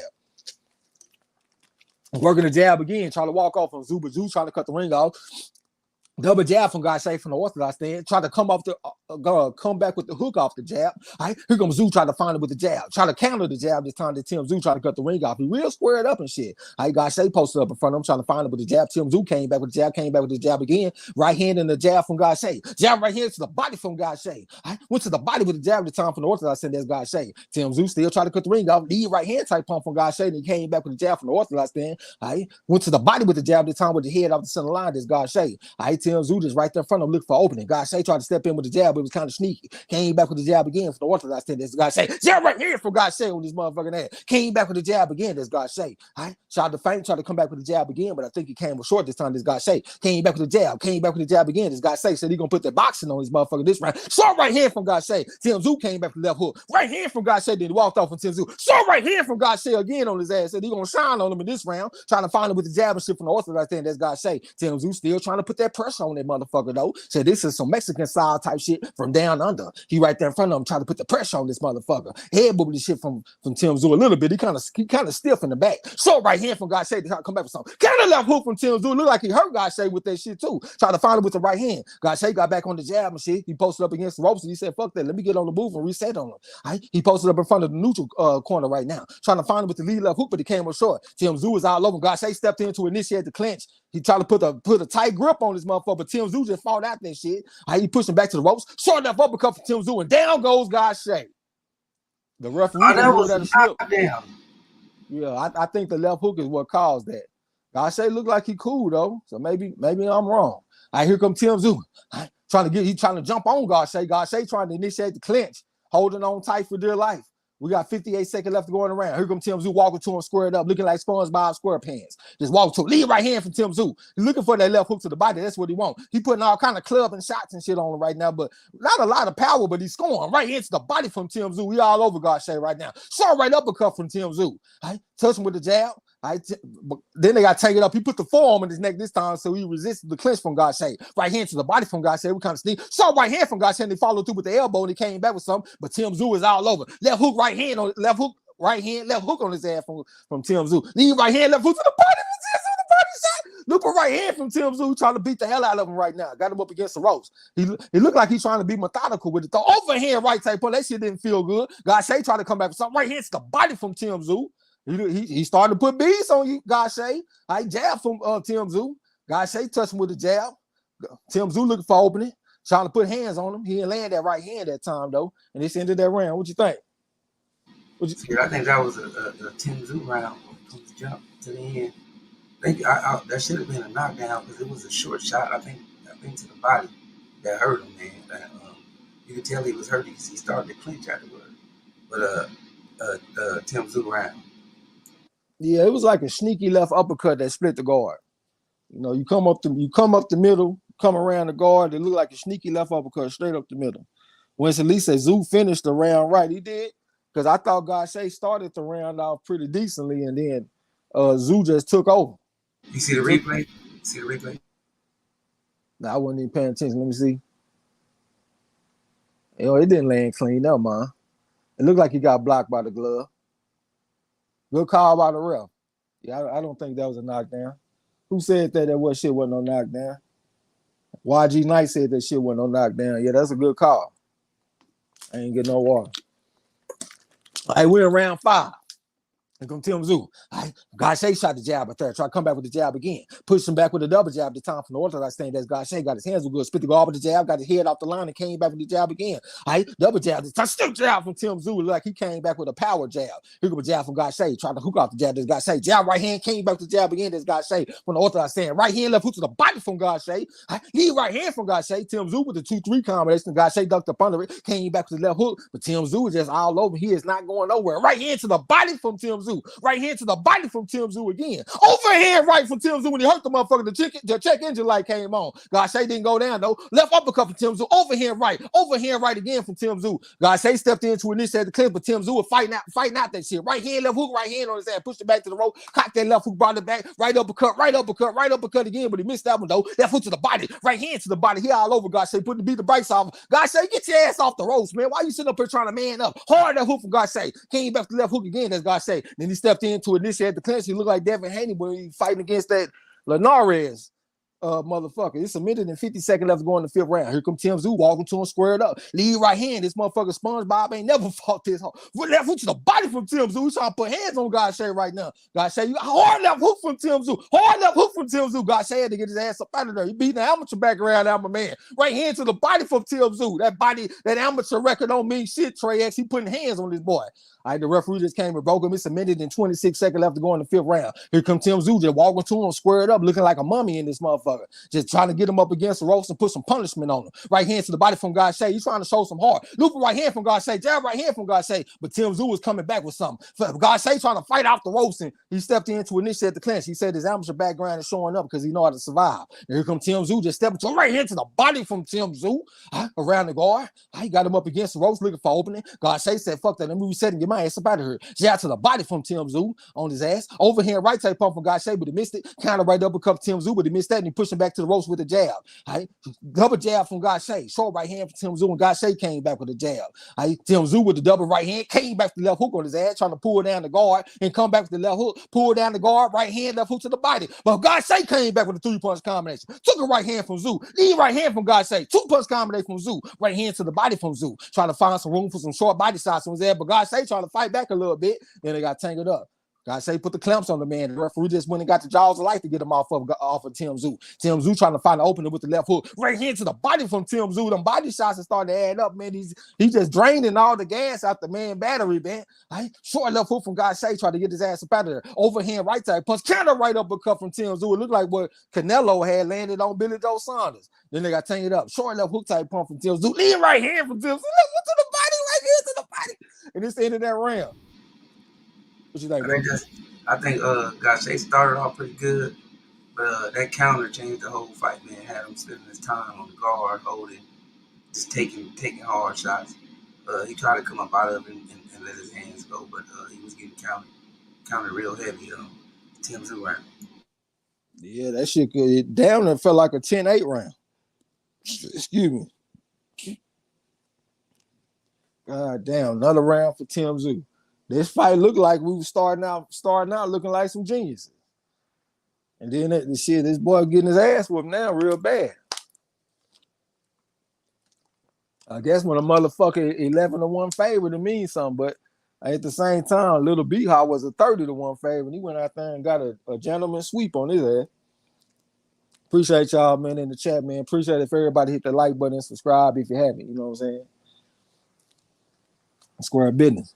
All right, we're in the 6th round. Gausha come out firing that jab, but the Tszyu just trying to stalk the motherfucker once again. Gausha with a double jab. Short right hand to the body from Gausha, tried to walk off, but Tszyu is all over him like white on rice, trying to come back with something. Jab from Gausha, but he got slipped by Tszyu. Tszyu just walking him down. All right, Gausha stepped in to initiate the clinch. They broke the clinch, and he came back with the jab, again. That motherfucker Tszyu cocked that jab and came back with it. Short right hand from Gausha, trying to walk off from Tszyu, but Tszyu is not letting him go nowhere. 1-6-3 combination from Gausha, trying to come back with the jab, but Then he ripped a couple of body shots, trying to come back upstairs with something. Touched with a jab. Right hand, left hook upstairs for Gausha. Short right hand from Gausha. He looked like he ain't really got no power to hurt Tszyu, even though he done already dropped him. I know that sounds crazy, but that look like that's what I'm seeing. Tszyu don't look like he respects his power. He all over him. Left hook to the body from Tszyu after he hit him with a 2-punch combination. Lead right hand, hard right hand to the body from Tszyu. It looked like George Foreman when he was hitting a heavy bag and shit back in the day. Gausha, that shit hurt Gausha too, man. Gausha did not like that, man. That motherfucker, man. Here come Tszyu stepping to Gausha. Shot a fainted Gausha down there, scared the breath out of his lungs in this motherfucker. He trying to cut the ring off from Gausha. Gausha on that bicycle, short right hand from Tszyu. Trying to come back with the right hand. That motherfucker head almost flew into the third row if he would have landed that shit. Trying to come back with the hook. Short left hook from Gausha, and he got back in the move. That motherfucker swinging and covering up at the same time. That motherfucker Tszyu is just all over, beating his ass right now. Going to the body. Double jab from Gausha so he can get the motherfucker out. God damn it. Jab right hand from Tszyu on his ass. Tried to hold him in place with the lead hand and came back the right hand. That's that Mikey Garcia versus Dejon's Law teaching and looking shit. Tried to come back with the left hook. Then he pushed him back with the shoulder, went to the body. It's an asshole. It ain't even a boxing match. It's just a brawling. Right hand to the body from Tszyu, just a beat down. Short right uppercut from Tszyu. Hard left hook from Tszyu. Goddamn, he came back to look right hand. Right hand to the body from Tszyu. He put hand hard left hook from Tszyu. That motherfucker hard left hook from Tszyu. Right hand to the body, he just all over him. That motherfucker Gausha is trying to survive, man. Short touch with a short left hook coming back with something, putting hands on Gausha. Gausha just out there he's just getting whooped all over the ring. He said, let me get whooped over here for a while. Then he'll move over here. Let me get whooped over here for a while on the south side. Then let me move over here to the west side and get my ass whooped on this side of town. Let me go on over here and get my ass whooped over here. Now he's holding on tight, man. You don't even want to let the man go. The referee said, hold on, son. I know you're getting your ass whooped. This is the Marquise of Queensberry rules. Still jab from Tszyu trying to come back with something. He's trying to put hands on this motherfucker Gausha. Gausha just looking like prey right now. Just posted up in the corner. Jab from Tszyu. Jab from Tszyu. This motherfucker look like a fucking carnivore that just playing with his prey and shit right now. He all over this man, Gausha. Looking for opening on Gausha. Jab right here from Tszyu upside the head. Gausha said, shit, I'm still here. I will survive, goddamn me. At least they'll say I ain't getting knocked out. Let me see if I can go 12 rounds like this. I'm really tired as a motherfucker right now. Jab to the body from Tszyu. I almost took a counter right hand from Gausha, and Gausha wanted to make friends after that round. What you think, bro? See, I think that was a dominant round for Tszyu. Gausha basically started off with the jab and then ended up on the back foot, just getting picked off, man. Terminator walk down. I think the body shot is really effective from Tszyu, man. Tszyu round. Yeah, it's the body shot that's really doing it. You know what I'm saying? Gausha looked like he kind of want to quit on the stool on the cool. It's a lot of, man, it's just, I didn't expect Tszyu to be able to put this type of pressure on the guy. You know what I'm saying? Because, like, you got a guy that stand up straight and shit the way he do. It just don't look right to me. But, you know, I got to give him props, man. I don't think he's just the most skilled boxer, but he's a fighter. You know what I'm saying? He just here to put a lot of hurt on you. It's the hurt business at the end of the day. And it looked like he understands that this is the hurt business. I might not have the best skills, but I can hurt a motherfucker. Round 7, here we go. Tszyu coming out looking for that motherfucker, lying against the gazelle. Jab to the body, lead up hook from Tszyu. It looked like he might have hurt him. Jab right hand from Tszyu, and he came back to left hook. That motherfucker got chased. Goddamn, you ain't got to jump on a nigga like that. And he came back with the jab, again. A little bit of head movement from Gausha. Tszyu shot a counter right hand over the top of the jab from Tszyu. Jab to the body from Tszyu. All right, looking for opening. Gausha trying to fight him off for him. Came back with the still jab this time. That's Gausha. Came back with the jab again. That's Gausha. Goddamn, your girl is watching you, man. Don't go out like that. Right hand to the body from Gausha. Counter right hand from Gausha right over the top. It looked like he hurt Tszyu with that shit a little bit too. The referee just came and broke him. We're in the 7th round right now. Lead right hand from Gausha. Jab right hand from Gausha. Hard left hook to the body from Tszyu. He got one of the best left hooks to the body in the game. Lead right hand from Tszyu. Short right hand from Gausha. Left hook from Tszyu. Short right hand from Gausha. All right, Tszyu trying to get the lead hand. Got him up against, touching with the right hand. He cocking that left hook. He really want that left hook. Counter right hand from Tszyu. It looked like he down the road the right hand and came back with the right hand. Right hand to the body from Tszyu. Clubbing right hand upside the head from Tszyu. Rabbit punch from Tszyu and he got away with it. Came over the top of the jab with an overhand right punch. Hard left to the body from Tszyu. That motherfucker Gausha trying to fight back a little bit though. All right, then they got to tank it up. Gausha put the clamps on the man. It's a minute and 41 seconds left to go in the round. He goes hard level to the body from Tszyu because Gausha is so squared up. Right hand from Tszyu coming back with like a little combination. Left hook to the body from Tszyu. Gausha down to turn around and want to break out running. Hard right hand from Gausha. 6-3 combination from Gausha. Tszyu said that shit ain't nothing. Push him back to the ropes. Cocked their left hook and brought it back. Overhand right type pump from Gausha. Tszyu peeled down the lead hand and came back with the right hand. Here come Gausha working the jab again. Right hand left hook from Tszyu. He ain't landed clean. Short right hand from Gausha. Triple right hand from Tszyu. He's just looking for opening, just touching him with some shots so he can open up some shit. Stiff jab from Gausha and Tszyu came back with like a 2-1 combination. Lead right hand, counter right hand from Gausha, but Tszyu coming back with something. Gausha down there broke out running when he saw that left hook come. He said, I don't want to feel that shit again. Them liver shots don't feel good. Short right uppercut from Gausha. It was kind of sneaky. Then he stepped in to initiate the clinch. It's 50 seconds left to go in the round.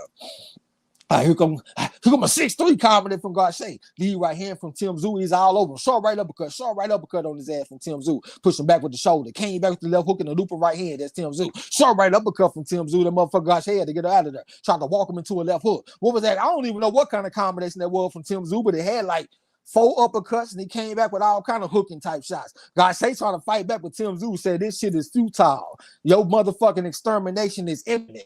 Putting all kind of hands on Gausha. But Gausha trying to show some heart. Right hand to the body from Tszyu, the back of step with the level, putting all kind of hands on this boy like a never-ending perpetual combination. Gausha trying to fight back a little bit. The short right hand from Gausha said, I'm a man. Am I a man or a mouse? I'm going to fight back a little bit. Lead right hand from Gausha. Counter left hook from Tszyu. He pushing back with the jab. Right hand, left uppercut on his ass, and it's ended that round. What you think, bro? I think that was another round for Tszyu. Gausha did a good job, though, periodically landing good, clean shots. But Tszyu just kept coming, man, just putting those short, crisp shots on.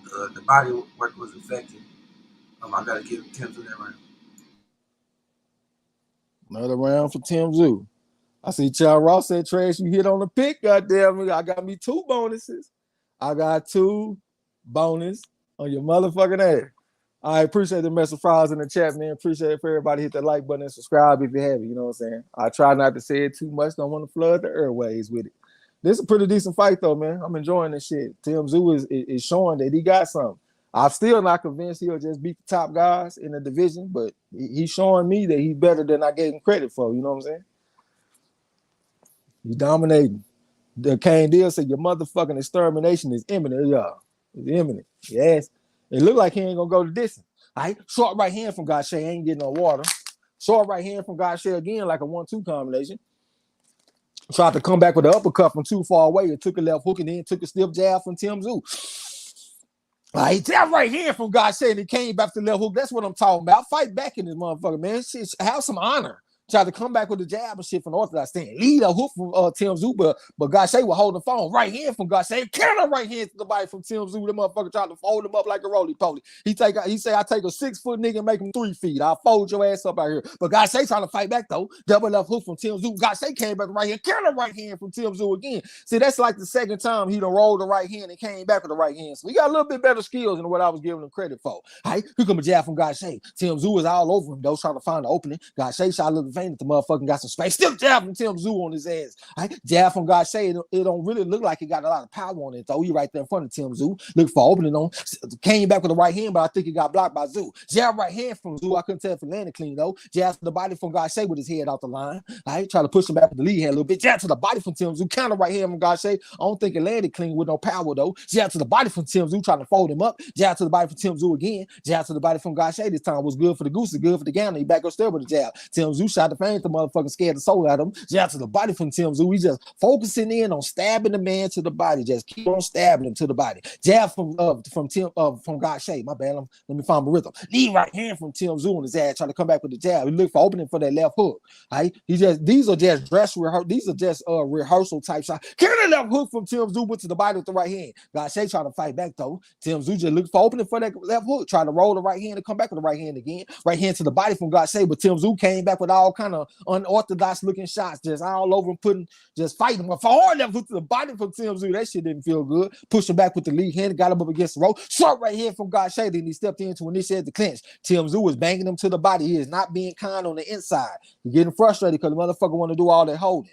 All right, he got saved with the lead right hand, but Tim Tszyu coming back with short shots, came back with the right uppercut. He ain't landing these punches clean though. Gausha got the turtle shell defense on right now, but Tim Tszyu is coming around the guard, coming up the middle, putting all kind of hands on. If Gausha don't get out this situation, the referee look like he kind of want to stop this fight. Right? Tim Tszyu is all over, coming back with the hook and shit. Gausha is out there trying to employ every survival tactic that he know, but the shit is not working. A short right hand from Gausha trying to come back with something. Tim Tszyu is all over, putting hands on him. Short right hand from Gausha, ripping shots to the body. Tim Tszyu came back with a body shot that hurt. Back up there with a 3-punch combination. Gausha trying to fight back, though, make a war out of hard right hand from Gausha. Came back level. Hard right uppercut from Tim Tszyu. Another right uppercut. Short right hand from Gausha. He said he ain't no punk. Right uppercut from Gausha, but Tim Tszyu was coming back with something all over Gausha. Right hand to the body from Gausha, but Tim Tszyu would lean on him. Going just digging to the body, ripping to the body. And it's the end of that round, man. What you think, bro? See, I think that was a good ass round. I like Gausha just said fuck it and started letting his hands go. He was winning some exchanges in that period of time. But all through the round, he was in his guard, letting him tee off. I gotta hedge that round to Tim Tszyu. I wouldn't mind if it went the other way. Yeah, I think Tim Tszyu got that round. I do like that Gausha started to fight back and show that he a man about his shit, but at the same time, I think that's what's gonna get him stopped. Because he done went on and opened up, he using some energy, and I think he about to go ahead and get stopped probably like in the next 2 rounds. You know what I'm saying? If he don't get stopped justly, I think the referee is thinking about maybe stopping this. You know what I'm saying? It's pretty one-sided. The guy, he only fighting in spurts. The fight looked more like an assault than a fight. It don't look like mutual combat. It looked like one guy is following the other guy around, is beating the hell out of him. And then the other guy, he might get tired of it and start coming back with something. Hard enough hook to the body from Tim Tszyu, and Gausha trying to come back with something, trying to work the jab and shit. Went to the body with the left hook of his own, and he back up step with the jab. 1, 2, 3 combination from Gausha, then he got back with the jab again. Came back with the jab again. Stepped in with the jab with the head off the line, and he came back with the jab again. That's Gausha. Tim Tszyu just slipped in and came back with the left hook right here into the body from Gausha, but Tim Tszyu is all over with hard shot. Ripping shots in the body, and he pushing back. Gausha trying to fight back, though. Looper right hand type pump from Gausha, posted up in front of Tim Tszyu. Looper right hand around the guard from Tim Tszyu, and his ass, and he came back with the jab, came back with the jab again. 2, 3 combination for Tim Tszyu, and he pushed him back. He's still squared up and shit. Came back with the 6 on his ass, that Tim Tszyu. Lead right hand from Tim Tszyu, and he came back with the 6. That was like a 2-6 combination. Now he's just looking for openings and shit. Looking for opening for the left uppercut and the looper right hand. Gausha just posted up against the ropes and shit, looking like a goddamn ornament or something. That motherfucker Tim Tszyu just looking for the opening on Gausha. Jab to the body from Gausha. He said he gonna stab him to the body. Lead right hand from Tim Tszyu. Right hand left uppercut from Tim Tszyu. I couldn't tell if he landed clean though. He gonna triple jab from Gausha, a quadruple jab and push it back. 2-5 combination from Tim Tszyu. Then they got to tank it up. All right, Tim Tszyu trying to jockeying for position a little bit. They broke themselves. And the referee needed. Here comes Tim Tszyu stepping to him, trying to push shots on Gausha. Gausha with a short right hard left hook to the body from Tim Tszyu, and he coming back with something. All right. A guy who coming like a 3-6 type combination from Gausha. Stepped in with the jab and stabbed the head back. That's Gausha. All right, Tim Tszyu just posted up in front of him right now. It looked like Tim Tszyu was showing him a little bit different. Look, kind of right hand over the top of the jab from Tim Tszyu. Touching with a double right hand. All right. Touching with the right hand again. He just looking for opening. He want to cock that left hook. 2-punch combination from Gausha, like a 3-2 combination. Tim Tszyu looking for opening. Gausha came back with the jab. Came back with the jab again. All right. Came back with the jab again, but he came more short. That's Gausha. Said he feeling good out there. A little bit of shimmy shaking his shoulders. Came back the right hand, but Tim Tszyu fight back there with a 2-3 combination. Still jab from Gausha. Looper right hand from Tim Tszyu. Jab to the body from Gausha. Hard left hook from Tim Tszyu. He tried to touch with the right hand, cock that left hook, went to the body with it. Came back with the left uppercut. Gausha fight back there with the right hand, and he came back with the jab. Touched with the jab again. Counter left hook from Tim Tszyu. Hard right hand from Tim Tszyu. Right hand left hook on his ass. 3-punch combination from Gausha. Going to the body with the left hook to try to get him off of him. Still jab from Tim Tszyu. Right hand left hook on his ass from Tim Tszyu. Looper right hand came back with the hook on his ass that Tim Tszyu putting hands on Gausha. All right, Gausha posted up in front of him in the high guard and shit. All right. Tim Tszyu looked for opening on him. Jab to the body, looper right hand around the guard from Tim Tszyu. That's some Mayweather shit right there. Mayweather like that. Jab to the body, back upstairs with the looper right hand. That's what he put on Miguel Cotto. He said he will come back with the 5. All right, overhand right type pump from Gausha, but he missed it. Right hand to the body from Tim Tszyu for a trouble though. All right, Tim Tszyu said he gonna show him a little bit different look right now. Jab to the body, back upstairs to looper right hand. So he putting them 2-story combinations on him now though. Took a right hand from Gausha, but Tim Tszyu came back with hard shots, hit him with the left hook. Still jab from Gausha. Jab right hand like a 1-2-1 combination from Tim Tszyu. All right, show him a different look right now. All right, it's the end of that round. What you think, bro? I think that's another round for Tszyu. Garcia just in there just trying to fight, just to make sure he know this is a man, Buddha. But I just think that's another round for Tszyu, man. He landing the better shots. He definitely controlling the round, and he dictating the pace, putting pressure on Gausha, Tszyu round. Yeah, this is a one-sided ass whooping. I see y'all talking about Miguel Burchell over there getting the hell beat out of him. God damn. I needed that too, man. But that's one thing about boxing. Sometimes you got to follow the trend. The dude what ain't been looking good, got his ass knocked out not that long ago. It looked like he's trending downward. You know what I'm saying? I don't know what weight class is that. Maybe it's time for him to move up. Getting over there getting it. I got two of my picks getting their ass beat at the same time. This dude over here getting his ass whooped on Showtime, and I got somebody getting their ass whooped on the Zone. All right, we're in round 10. Gausha came back with the right hand. He came back with the jab and shit. Head moving shit for Tszyu, like a counter left uppercut from Tszyu. Couldn't tell if it landed clean. Double jab with the right hand from Gausha. Came back with something. Left hook to the bite for Tszyu. 1, 2, 3 combination from Gausha on his ass. He's still squared up though. Touch with the jab. Came back with the jab again. That's Gausha.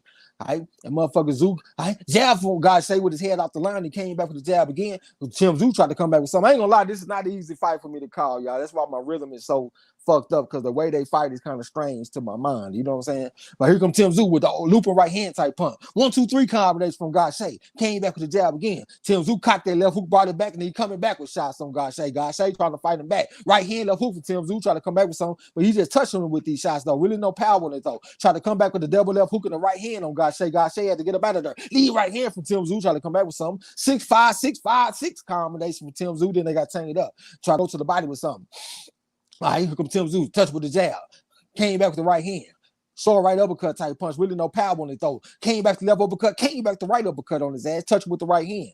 Really just touched him with these shots. Really not a lot of power on these shots. Saw a right hand from Tszyu. I don't really know exactly what the meaning of this is, but I would think that he trying to mix it up. But a lot of these shots are like purely touching type shots from Tszyu. Excuse me, I think that might be the first sneeze in the history of me calling fights. Jab from Gausha, and he came back with the right hand. Tszyu is all over him though. All right, Gausha shot the jab out there trying to get some space, trying to come back with some short right hand from Tszyu. I couldn't say if it landed clean. Trying to come back with something. Right hand to the body from Tszyu. Short left uppercut from Tszyu. Gausha tried to fight back. Jab to the body from Gausha. Tszyu came back with something. Gausha with like a 2-punch combination. All right, lead right hand from Tszyu, and he came back with something. Gausha just posted up against the ropes. Jab to the body from Gausha. Then he walked off from Tszyu. Tszyu trying to cut the ring off. Lead right hand from Gausha. Tszyu trying to push him up against the ropes. All right. Short right hand from Gausha. Tszyu trying to come back with something. I ain't gonna lie. Tszyu is kind of underwhelming me in this portion of the fight. Right hand to the body from Tszyu. 1, 2, 3 combination from Tszyu. 1, 2, 3 combination from Tszyu again. All right. 2, 3 combination from Gausha. Came back with the jab again. That's Gausha. All right, Tszyu looking for opening. Took a jab from Gausha. Short right hand from Gausha. Left hook right hand from Tszyu. Short right hand from Gausha. And Tszyu tried to jump on him with some shots. Looping right hand around the guard. All right, still jab from Gausha right on the nose. Tszyu pushing back with the lead hand. Came back with some counter right hand from Gausha. All right, lead right hand, but he missed it. 3-6 combination from Tszyu. Lead right hand from Tszyu. Right hand left uppercut right hand from Tszyu. We all over him. The referee taking a close look, got his eyes open wide as a motherfucker. All right, Tszyu looked for open, still jab from Tszyu and snapped the head back with it. All right, that motherfucker Gausha trying to make himself a smaller target in the turtle shell defense. And it's into that round. What you think, bro? I think it's another one like the other one. Gausha trying to land shots here periodically, but Tszyu just controlling the round, putting it on the heavy counters, a little bit of everything, just walking it down. Another round. I ain't gonna lie though, man. This guy, he is dominating this fight, but he's underwhelming me in this portion of the fight. I really think he had an opportunity to maybe even stop Gausha, but at the same time, Gausha has never been stopped in his career. So most of the time, I ain't gonna say all that, but I know it's hard to stop a guy that ain't never been stopped before. Most of the time in them situations, it'd be like a referee stoppage or the towel come in. But like a pure knockout, that shit's actually pretty rare with a guy that's never been stopped before. So I guess this is kind of par for the course, like my boy D-Lo like to say. You know what I'm saying? YG Knight say, bless you, Trey. Yeah, I need a blessing. I got 2 fighters that's getting their ass whooped right now, man. All right, Here come Tim Tszyu. 6'3" combination for Tim Tszyu. See, it look like he more intense right now. It look like maybe the coach told him something like, man, I need you to do something in the championship rounds. All right, looper right here from Tim Tszyu when he touched him with the jab. Gausha had to get out of there. Try to walk him into a jab. Came back with the jab again. This Gausha stepped in with the triple jab this time. This Gausha. I ain't gonna lie, Gausha kind of took the steam out of my fight call. Hard left hook from Tim Tszyu. Right uppercut from Tim Tszyu. Short right hand from Gausha that came back with the jab. Jab right hand from Tim Tszyu. Left hook to the body. Back on step with the right uppercut. That's Tim Tszyu. Right hand to the body. Back on step with the right hand. The referee taking the close look. Gausha. Looper right hand from Tim Tszyu. Came back to left hook. Right hand. Chopper right hand from Tim Tszyu coming back with something. See, it look like he more ferocious right now. Gausha look like he really want to go ahead and get out of there. He looking at the referee like, shit, what you want to do, man? If you want to go ahead and stop it, go ahead and stop the motherfucker, man. All right? Tim Tszyu pushing back to the rope, trying to put hands on him. Short right uppercut. He look like he more violent right now. He more intense right now. Look like the lion going against the gazelle. It's just a matter of time. Gausha just holding on. He ain't even fighting back. He just taking punishment, just absorbing punishment. He said he's impervious to pain. That motherfucker Tim Tszyu said, well, I'm about to test that theory. And he putting all kind of hands on this boy. Gausha trying to fight back a little bit, though, showing all kind of heart. But Tim Tszyu is all over, man. Just mauling this man right now. Putting the shots upstairs and downstairs. We call them two-story combination, to the head and to the body. Right hand, left hook on his ass. Just putting all kind of hands on Gausha. Gausha is out there purely surviving. Referee taking a close look, man. Every time he look, his eyes are solely on Gausha. You know, look at, he just took a real hard look at Gausha. Here comes Tim Tszyu. He says, let me help you make your mind up, ref. Looper right hand from Tim Tszyu upside the head.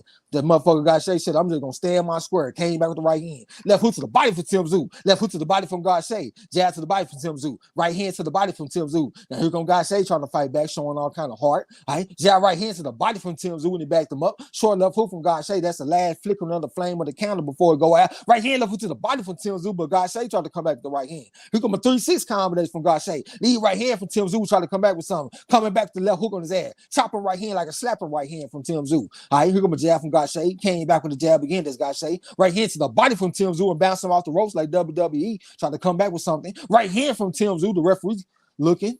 All right, hard right hand from Tim Tszyu. All right, you over there trying to cut the ring off of Gausha. Gausha with a 1-2-3 type combination. Right hand to the body from Tim Tszyu, and he brought back the left hook on his ass. Lead right hand from Tim Tszyu, pushing back. Right hand from Tim Tszyu, touching with a jab and shit.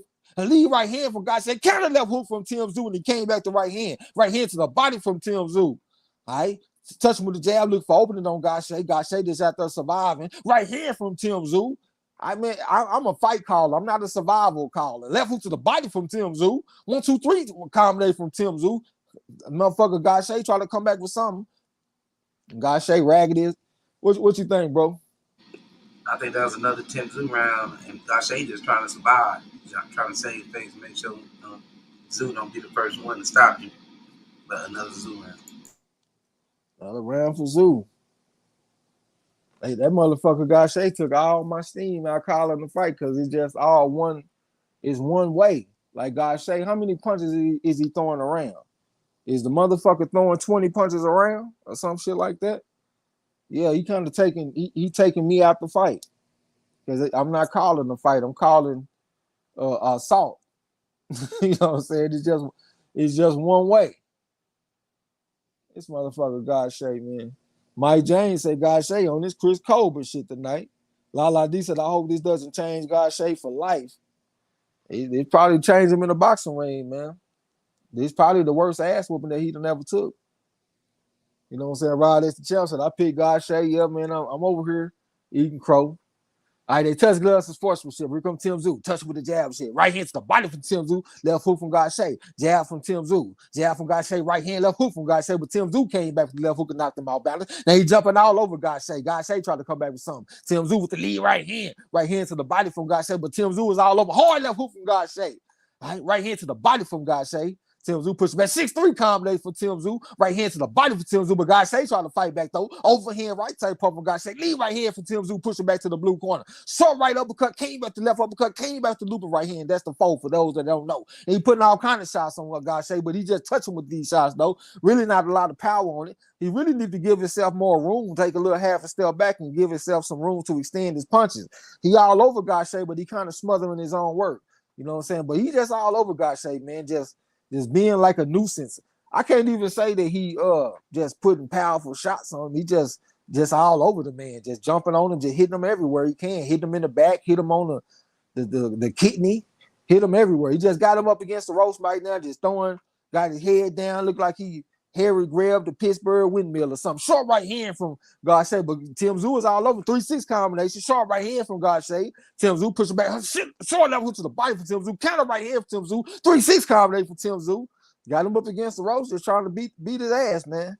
Gausha trying to fight back, but Tim Tszyu was just all over me, just throwing like a never-ending combination, just this on the man, just throwing everything at the guy.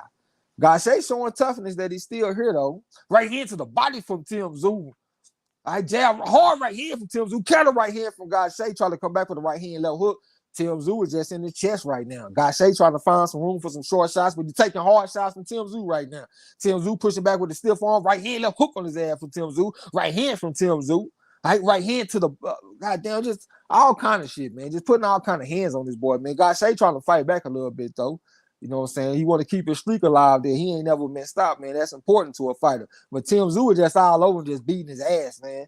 God damn, man. This ain't even a boxing match. It's a fight, and Tim Tszyu is just beating his ass.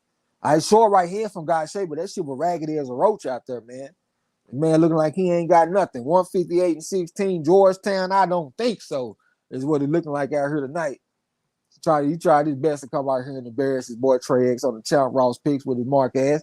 Now he out there getting his ass beat. Just a continuation. The man just getting his ass beat, man. It ain't even no reason for me to spend a bunch of energy calling the fight, man, because it's the same thing perpetually. The man just getting his ass towed up. We got 10 seconds left to go in the fight.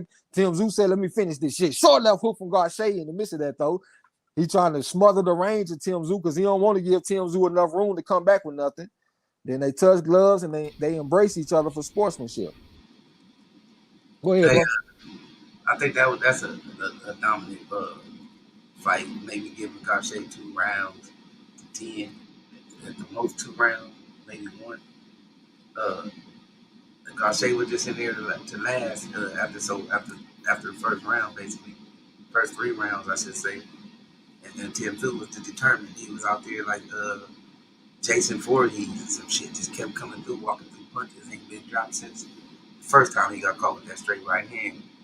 Said we can call this fight assault on precinct 13. You know what I'm saying? The way this shit played out, but Kasazu got me a little. What's that? 5 good old 5 points. You know what I'm saying? And the crow chops. Pick it up. That's the only saving grace that most people pick Tim Tszyu by stoppage. I knew that I felt that it would be like a decision type fight, so I just got to give up 5 points. You know what I'm saying? I ain't even tripping, man. I took a shot. I took a shot at trying to give me some points, but I only lost 5, so it's all good. Winston Lee said, his distance is off, but he's a game dog. He is. I still don't think he'll beat the top guys though. Let me ask y'all, did y'all opinion change? Do y'all think he'll beat Erickson Lubin now? Do y'all think he'll beat Charlo? Jamel Charlo, that is. Do y'all think he'll beat them type of guys now? I still don't feel that way. What you think, bro? He probably get stopped. He take too many good shots. What was it? The straight right hand was definitely a shot for Gausha. Overhand right was getting up in there. There's a lot of good clean shots that was getting in there. And his reaction, he knew that he could take those shots. But against them stronger fighters like Lubin, Charlo, motherfuckers like that, I don't think he's gonna be able to stand there in front of them like that and bring that kind of pressure. Standing up straight and shit. He took a right hand from Gausha. If he take a right hand from Charlo, I see him hitting the deck. You know what I'm saying? Hey, I give him credit, man. He a game dog, like my man just said. Who said that shit? He said he a game dog. Winston Lee just said that shit. But I still don't see like a world beater though. I see a guy with a lot of flaws, a lot of holes. He very squared up, man. Like it don't even look like he doing a boxer's slide. It look like he just walking to the guy. You know what I'm saying? It's just very squared up. I don't think that's gonna be good going against a better competition. You know what I'm saying? So I give him his props. He went out there and served me crow today. Salute to everybody that took Tim Tszyu. I was 100% wrong. You know what I'm saying? Even though my guy did score a knockdown, we'll give him credit on that. But I was wrong as fuck. but I still did not leave this fight feeling real good about Tszyu. You know what I'm saying? Where I'm at in the chat. Winston Lee 11-1. We got it 10-2. Marlo did give 2 rounds to Gausha, but that one round that he gave to Gausha, I would have gave it to Tszyu. So, Derek Bailey said you should have called that Burchell fight, Trey. Burchell is always in good fights, man. I thought that the Showtime card would be more energetic because it's normally that way. But yeah, I'm not surprised that the Burchell fight was good. He always in good fights. Lala D said, God say, dude, give it up. At least he ain't get stopped. He can still be like a step up for a prospect. Winston Lee said, God say, okay, talking to Lala D. King of the Kinfo said, Trey, I got some crow for you, goddamn me. Yeah, I'm gonna go ahead and eat my crow, man. Winston Lee said, I like to see it. I don't even know what fight you talking about. Oh, you talking about him against Lubin and all that shit. Yeah, I wouldn't mind seeing it. I don't think he'll beat him, but I'm not opposed to seeing the fights, though. Like, when I'm talking, I'm just saying, do I think he'll win? Like, who would I pick? Not saying if he deserves to fight the guy, no shit like that. You know what I'm saying? So I definitely wouldn't mind seeing it. It's just boxing said no. OG said hell no. Nah. J-Dawg said Gausha lack of early meaningful body work cost him this fight. Well, if you ain't getting no body work, but your opponent is getting some body work, that's a bad sign. You know what I'm saying? King of the Kinfo said, no, this makes me think Lubin can stop his ass now. I think he got action. We're gonna see what Lubin talking about, I think 2 weeks from now or some shit like that. I think he fight on the 9th of April. Derek Bailey said he don't see it. Winston Lee said won't bet on him, but I like it. I got you. Lala D said I was warned not to pick Gausha's ass. Well, Lawrence Williams one time came in there and told us not to pick him. You know what I'm saying? I was just looking at all the flaws he got, and I think his flaws did show up tonight. But the only thing is, Gausha got flaws too. Like he real squared up. And I actually spoke on that before the fight. I was just thinking maybe they would watch film and they would understand this guy wants the left hook. He wants the left hook to the body. So we can't be squared up like that. I thought his amateur background would be enough to have that kind of IQ, but he came out and fought the same type of fight he normally fight. Real squared up. He presents a real big target to the body. Catch that left hook to the body. J-Dawg said Lubin got Zoo right now. Lubin got Zoo right now. I don't know what you mean. It's just boxer said, I'll eat crow. Yeah, pass the crow like we used to do. King of the Kinfo said Castaño beats him. Charlo sleeps him in a good matchup for Harrison as a comeback fight. I even take Hurd over Zoo. I definitely the old Hurd. I think that'll be a good fight because him and Hurd both stand up straight. They gonna step to each other. But the recent Hurd, he trying to box now, so it's kind of hard to gauge him. Derek Bailey said one judge said 114 to 113. Yeah, that's crazy. J-Dawg said I'm not taking Hurd over Zoo. That's why I say maybe the old Hurd. I don't know about the new Hurd though. Lala D said Burchell was coming off a KO loss too. That's what I was saying. I was saying he was trending downward because the last fight he went out there and got his ass whooped. And I thought maybe he could bounce back, but the trend was right. Chris Wright up in here said, hey, ain't nothing wrong with it. Come through and serve your crow. Marlo serving crow too, because Marlo, he picked Tszyu. You know what I'm saying? So I'm going to go ahead and eat my crow. I like my crow in the stir fry. Shut the fuck up, Lala D, about my stir fry. But I do like a good stir fry, so put my crow in the stir fry. Give me some good gas and shit, man. Give me some of that Tahoe OG, because that's what I'm on right now. And let me just chill, man, and eat my crow in peace. Hey, Chris Wright, you hook up the stir fry. I got the side dish. I got the motherfucking crow chops for the ass. The Kane talking about shout out to Trey Fanici. I got the pick just going against you. Hold on now. We ain't gonna start all this Trey Fanici and all that kind of shit. My brother, you picked an 11-1 favorite. So we don't take all that to pick an 11-1 favorite, bro. And at the same time, I'm gonna say it one more time for y'all, just in case you didn't hear it the first time. I am the reigning and defending Champ Ross champion, and I'm knocking out all bums. You know what I'm saying? So don't you forget it, motherfucker.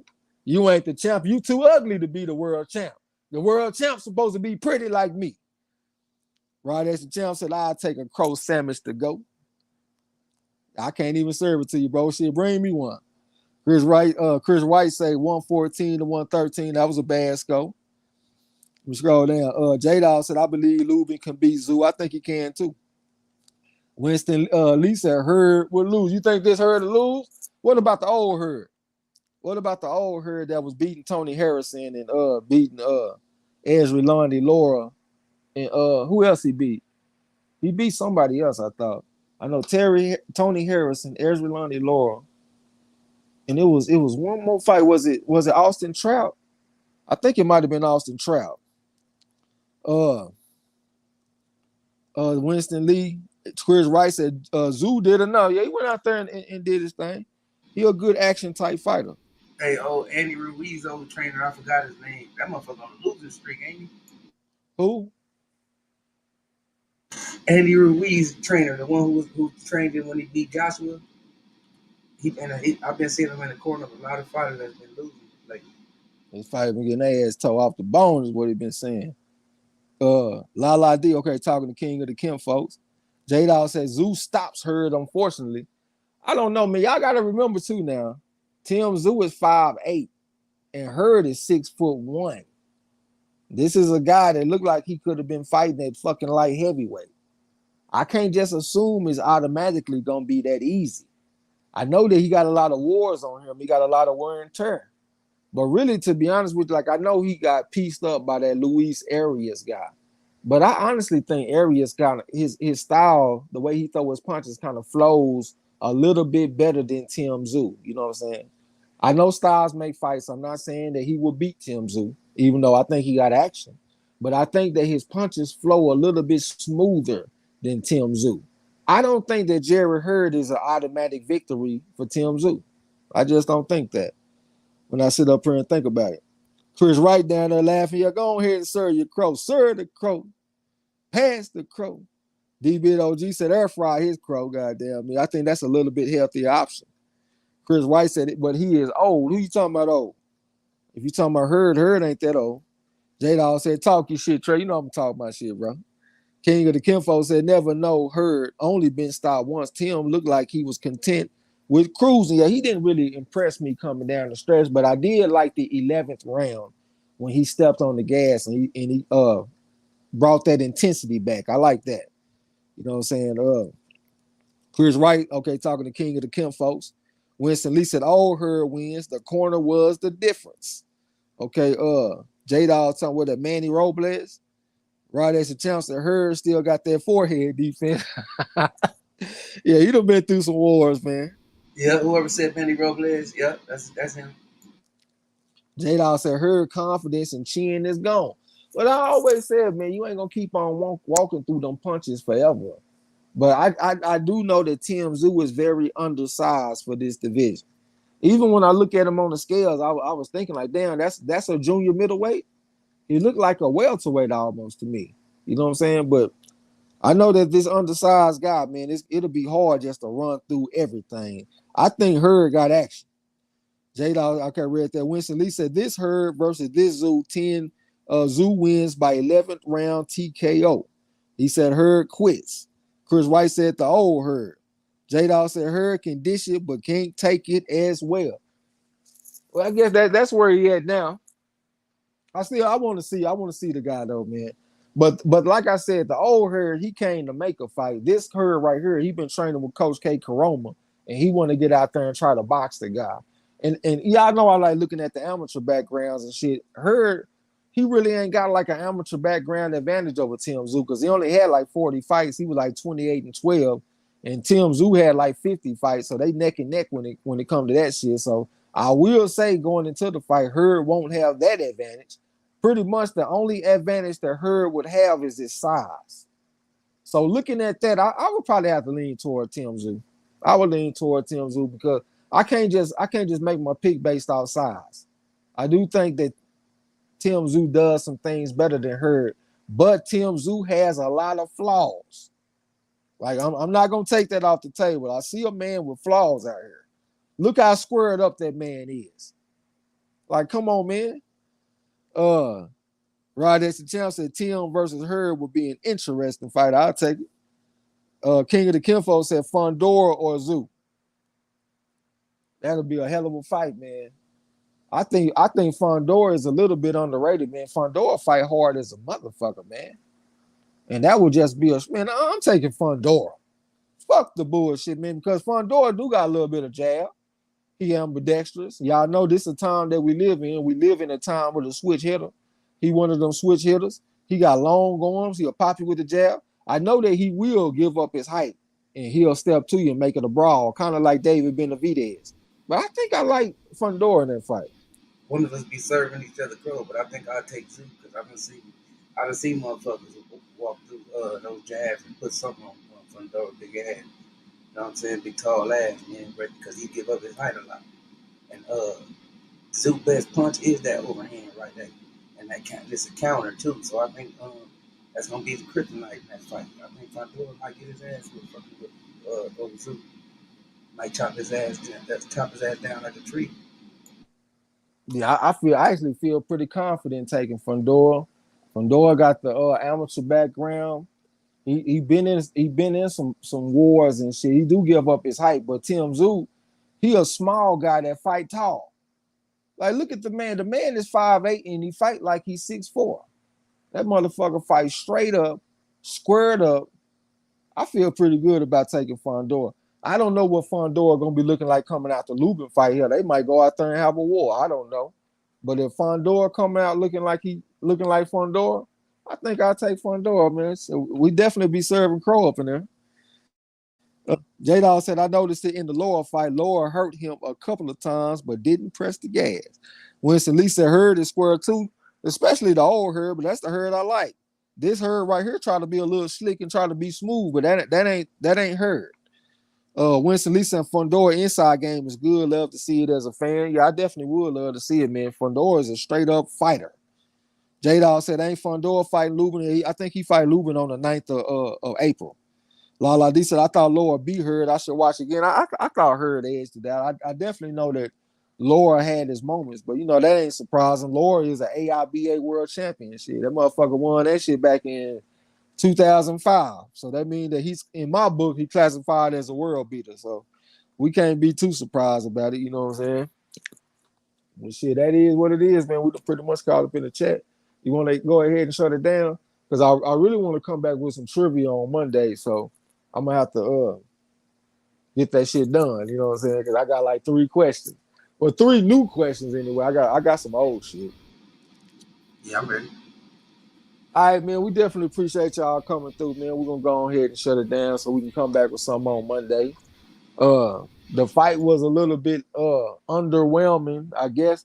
Well, it wasn't just a bad fight. It was a good fight. It was a good action fight. It just, I don't know. It just seemed like it was missing something. I guess I needed both of them to fight. It was just one guy fighting on the other guy. Like they took me out the fight call. I couldn't even get in that shit. You know what I'm saying? But it is what it is, though. Miguel Burchett went out there and got his ass whooped. I got to go check my channel Ross picks to see what I'm looking like. You know what I'm saying? But we're going to come back on Monday, y'all. We're going to come back and do a live stream. The fights next week look like they pretty lackluster. I looked at the schedule. I didn't really see nothing that jumped out to me. You know what I'm saying? So, yeah, next week we might be doing something different. But we definitely going to come back with Lubin and Fondor. And we definitely going to be on the pay-per-view with Earl Spence and all that shit. Maybe I can hook up with my boy J-Dawg and he'll let me get the password to the DAZN one time so I can get in on the Tyson Fury shit. I'm gonna holler at him on Discord. But I ain't gonna talk y'all to death, man. Much love to everybody, man. We definitely appreciate y'all, man. We're gonna come back with something, man. Salute to you. Most definitely, man. Y'all already know. You know what I'm saying? These are our nights. We look forward to this night. It wasn't as I expected, but it was a pretty decent card, though. Showtime don't put on a bad card. But it was a pretty decent one. I got my win, got the serve, bro. You know what I'm talking about? They got like 4 or 5 losses out of 15 fights. We had 15 fights this week. 17. 17. Yeah, I think I got like five losses at the most. I'm up there with you, nigga. Don't think you done ran off on me. I done got 2 bonuses on you. Oh, you did? 2, yep. So we gonna see at the outcome. Definitely gonna post it up, man. But most definitely appreciate y'all coming through, man, hanging out with us, man. Y'all enjoy the rest of y'all night. Oh, yeah. One more thing. If y'all ain't checked out the cartoon, man, as soon as we shut this down, go check out the Uncle Nephew. Yes, sir. Hey, I enjoy the rest of y'all night. Till next time. Don't forget to tell them haters and trolls. Get the fuck out my gym. You heard him. Peace. Gee.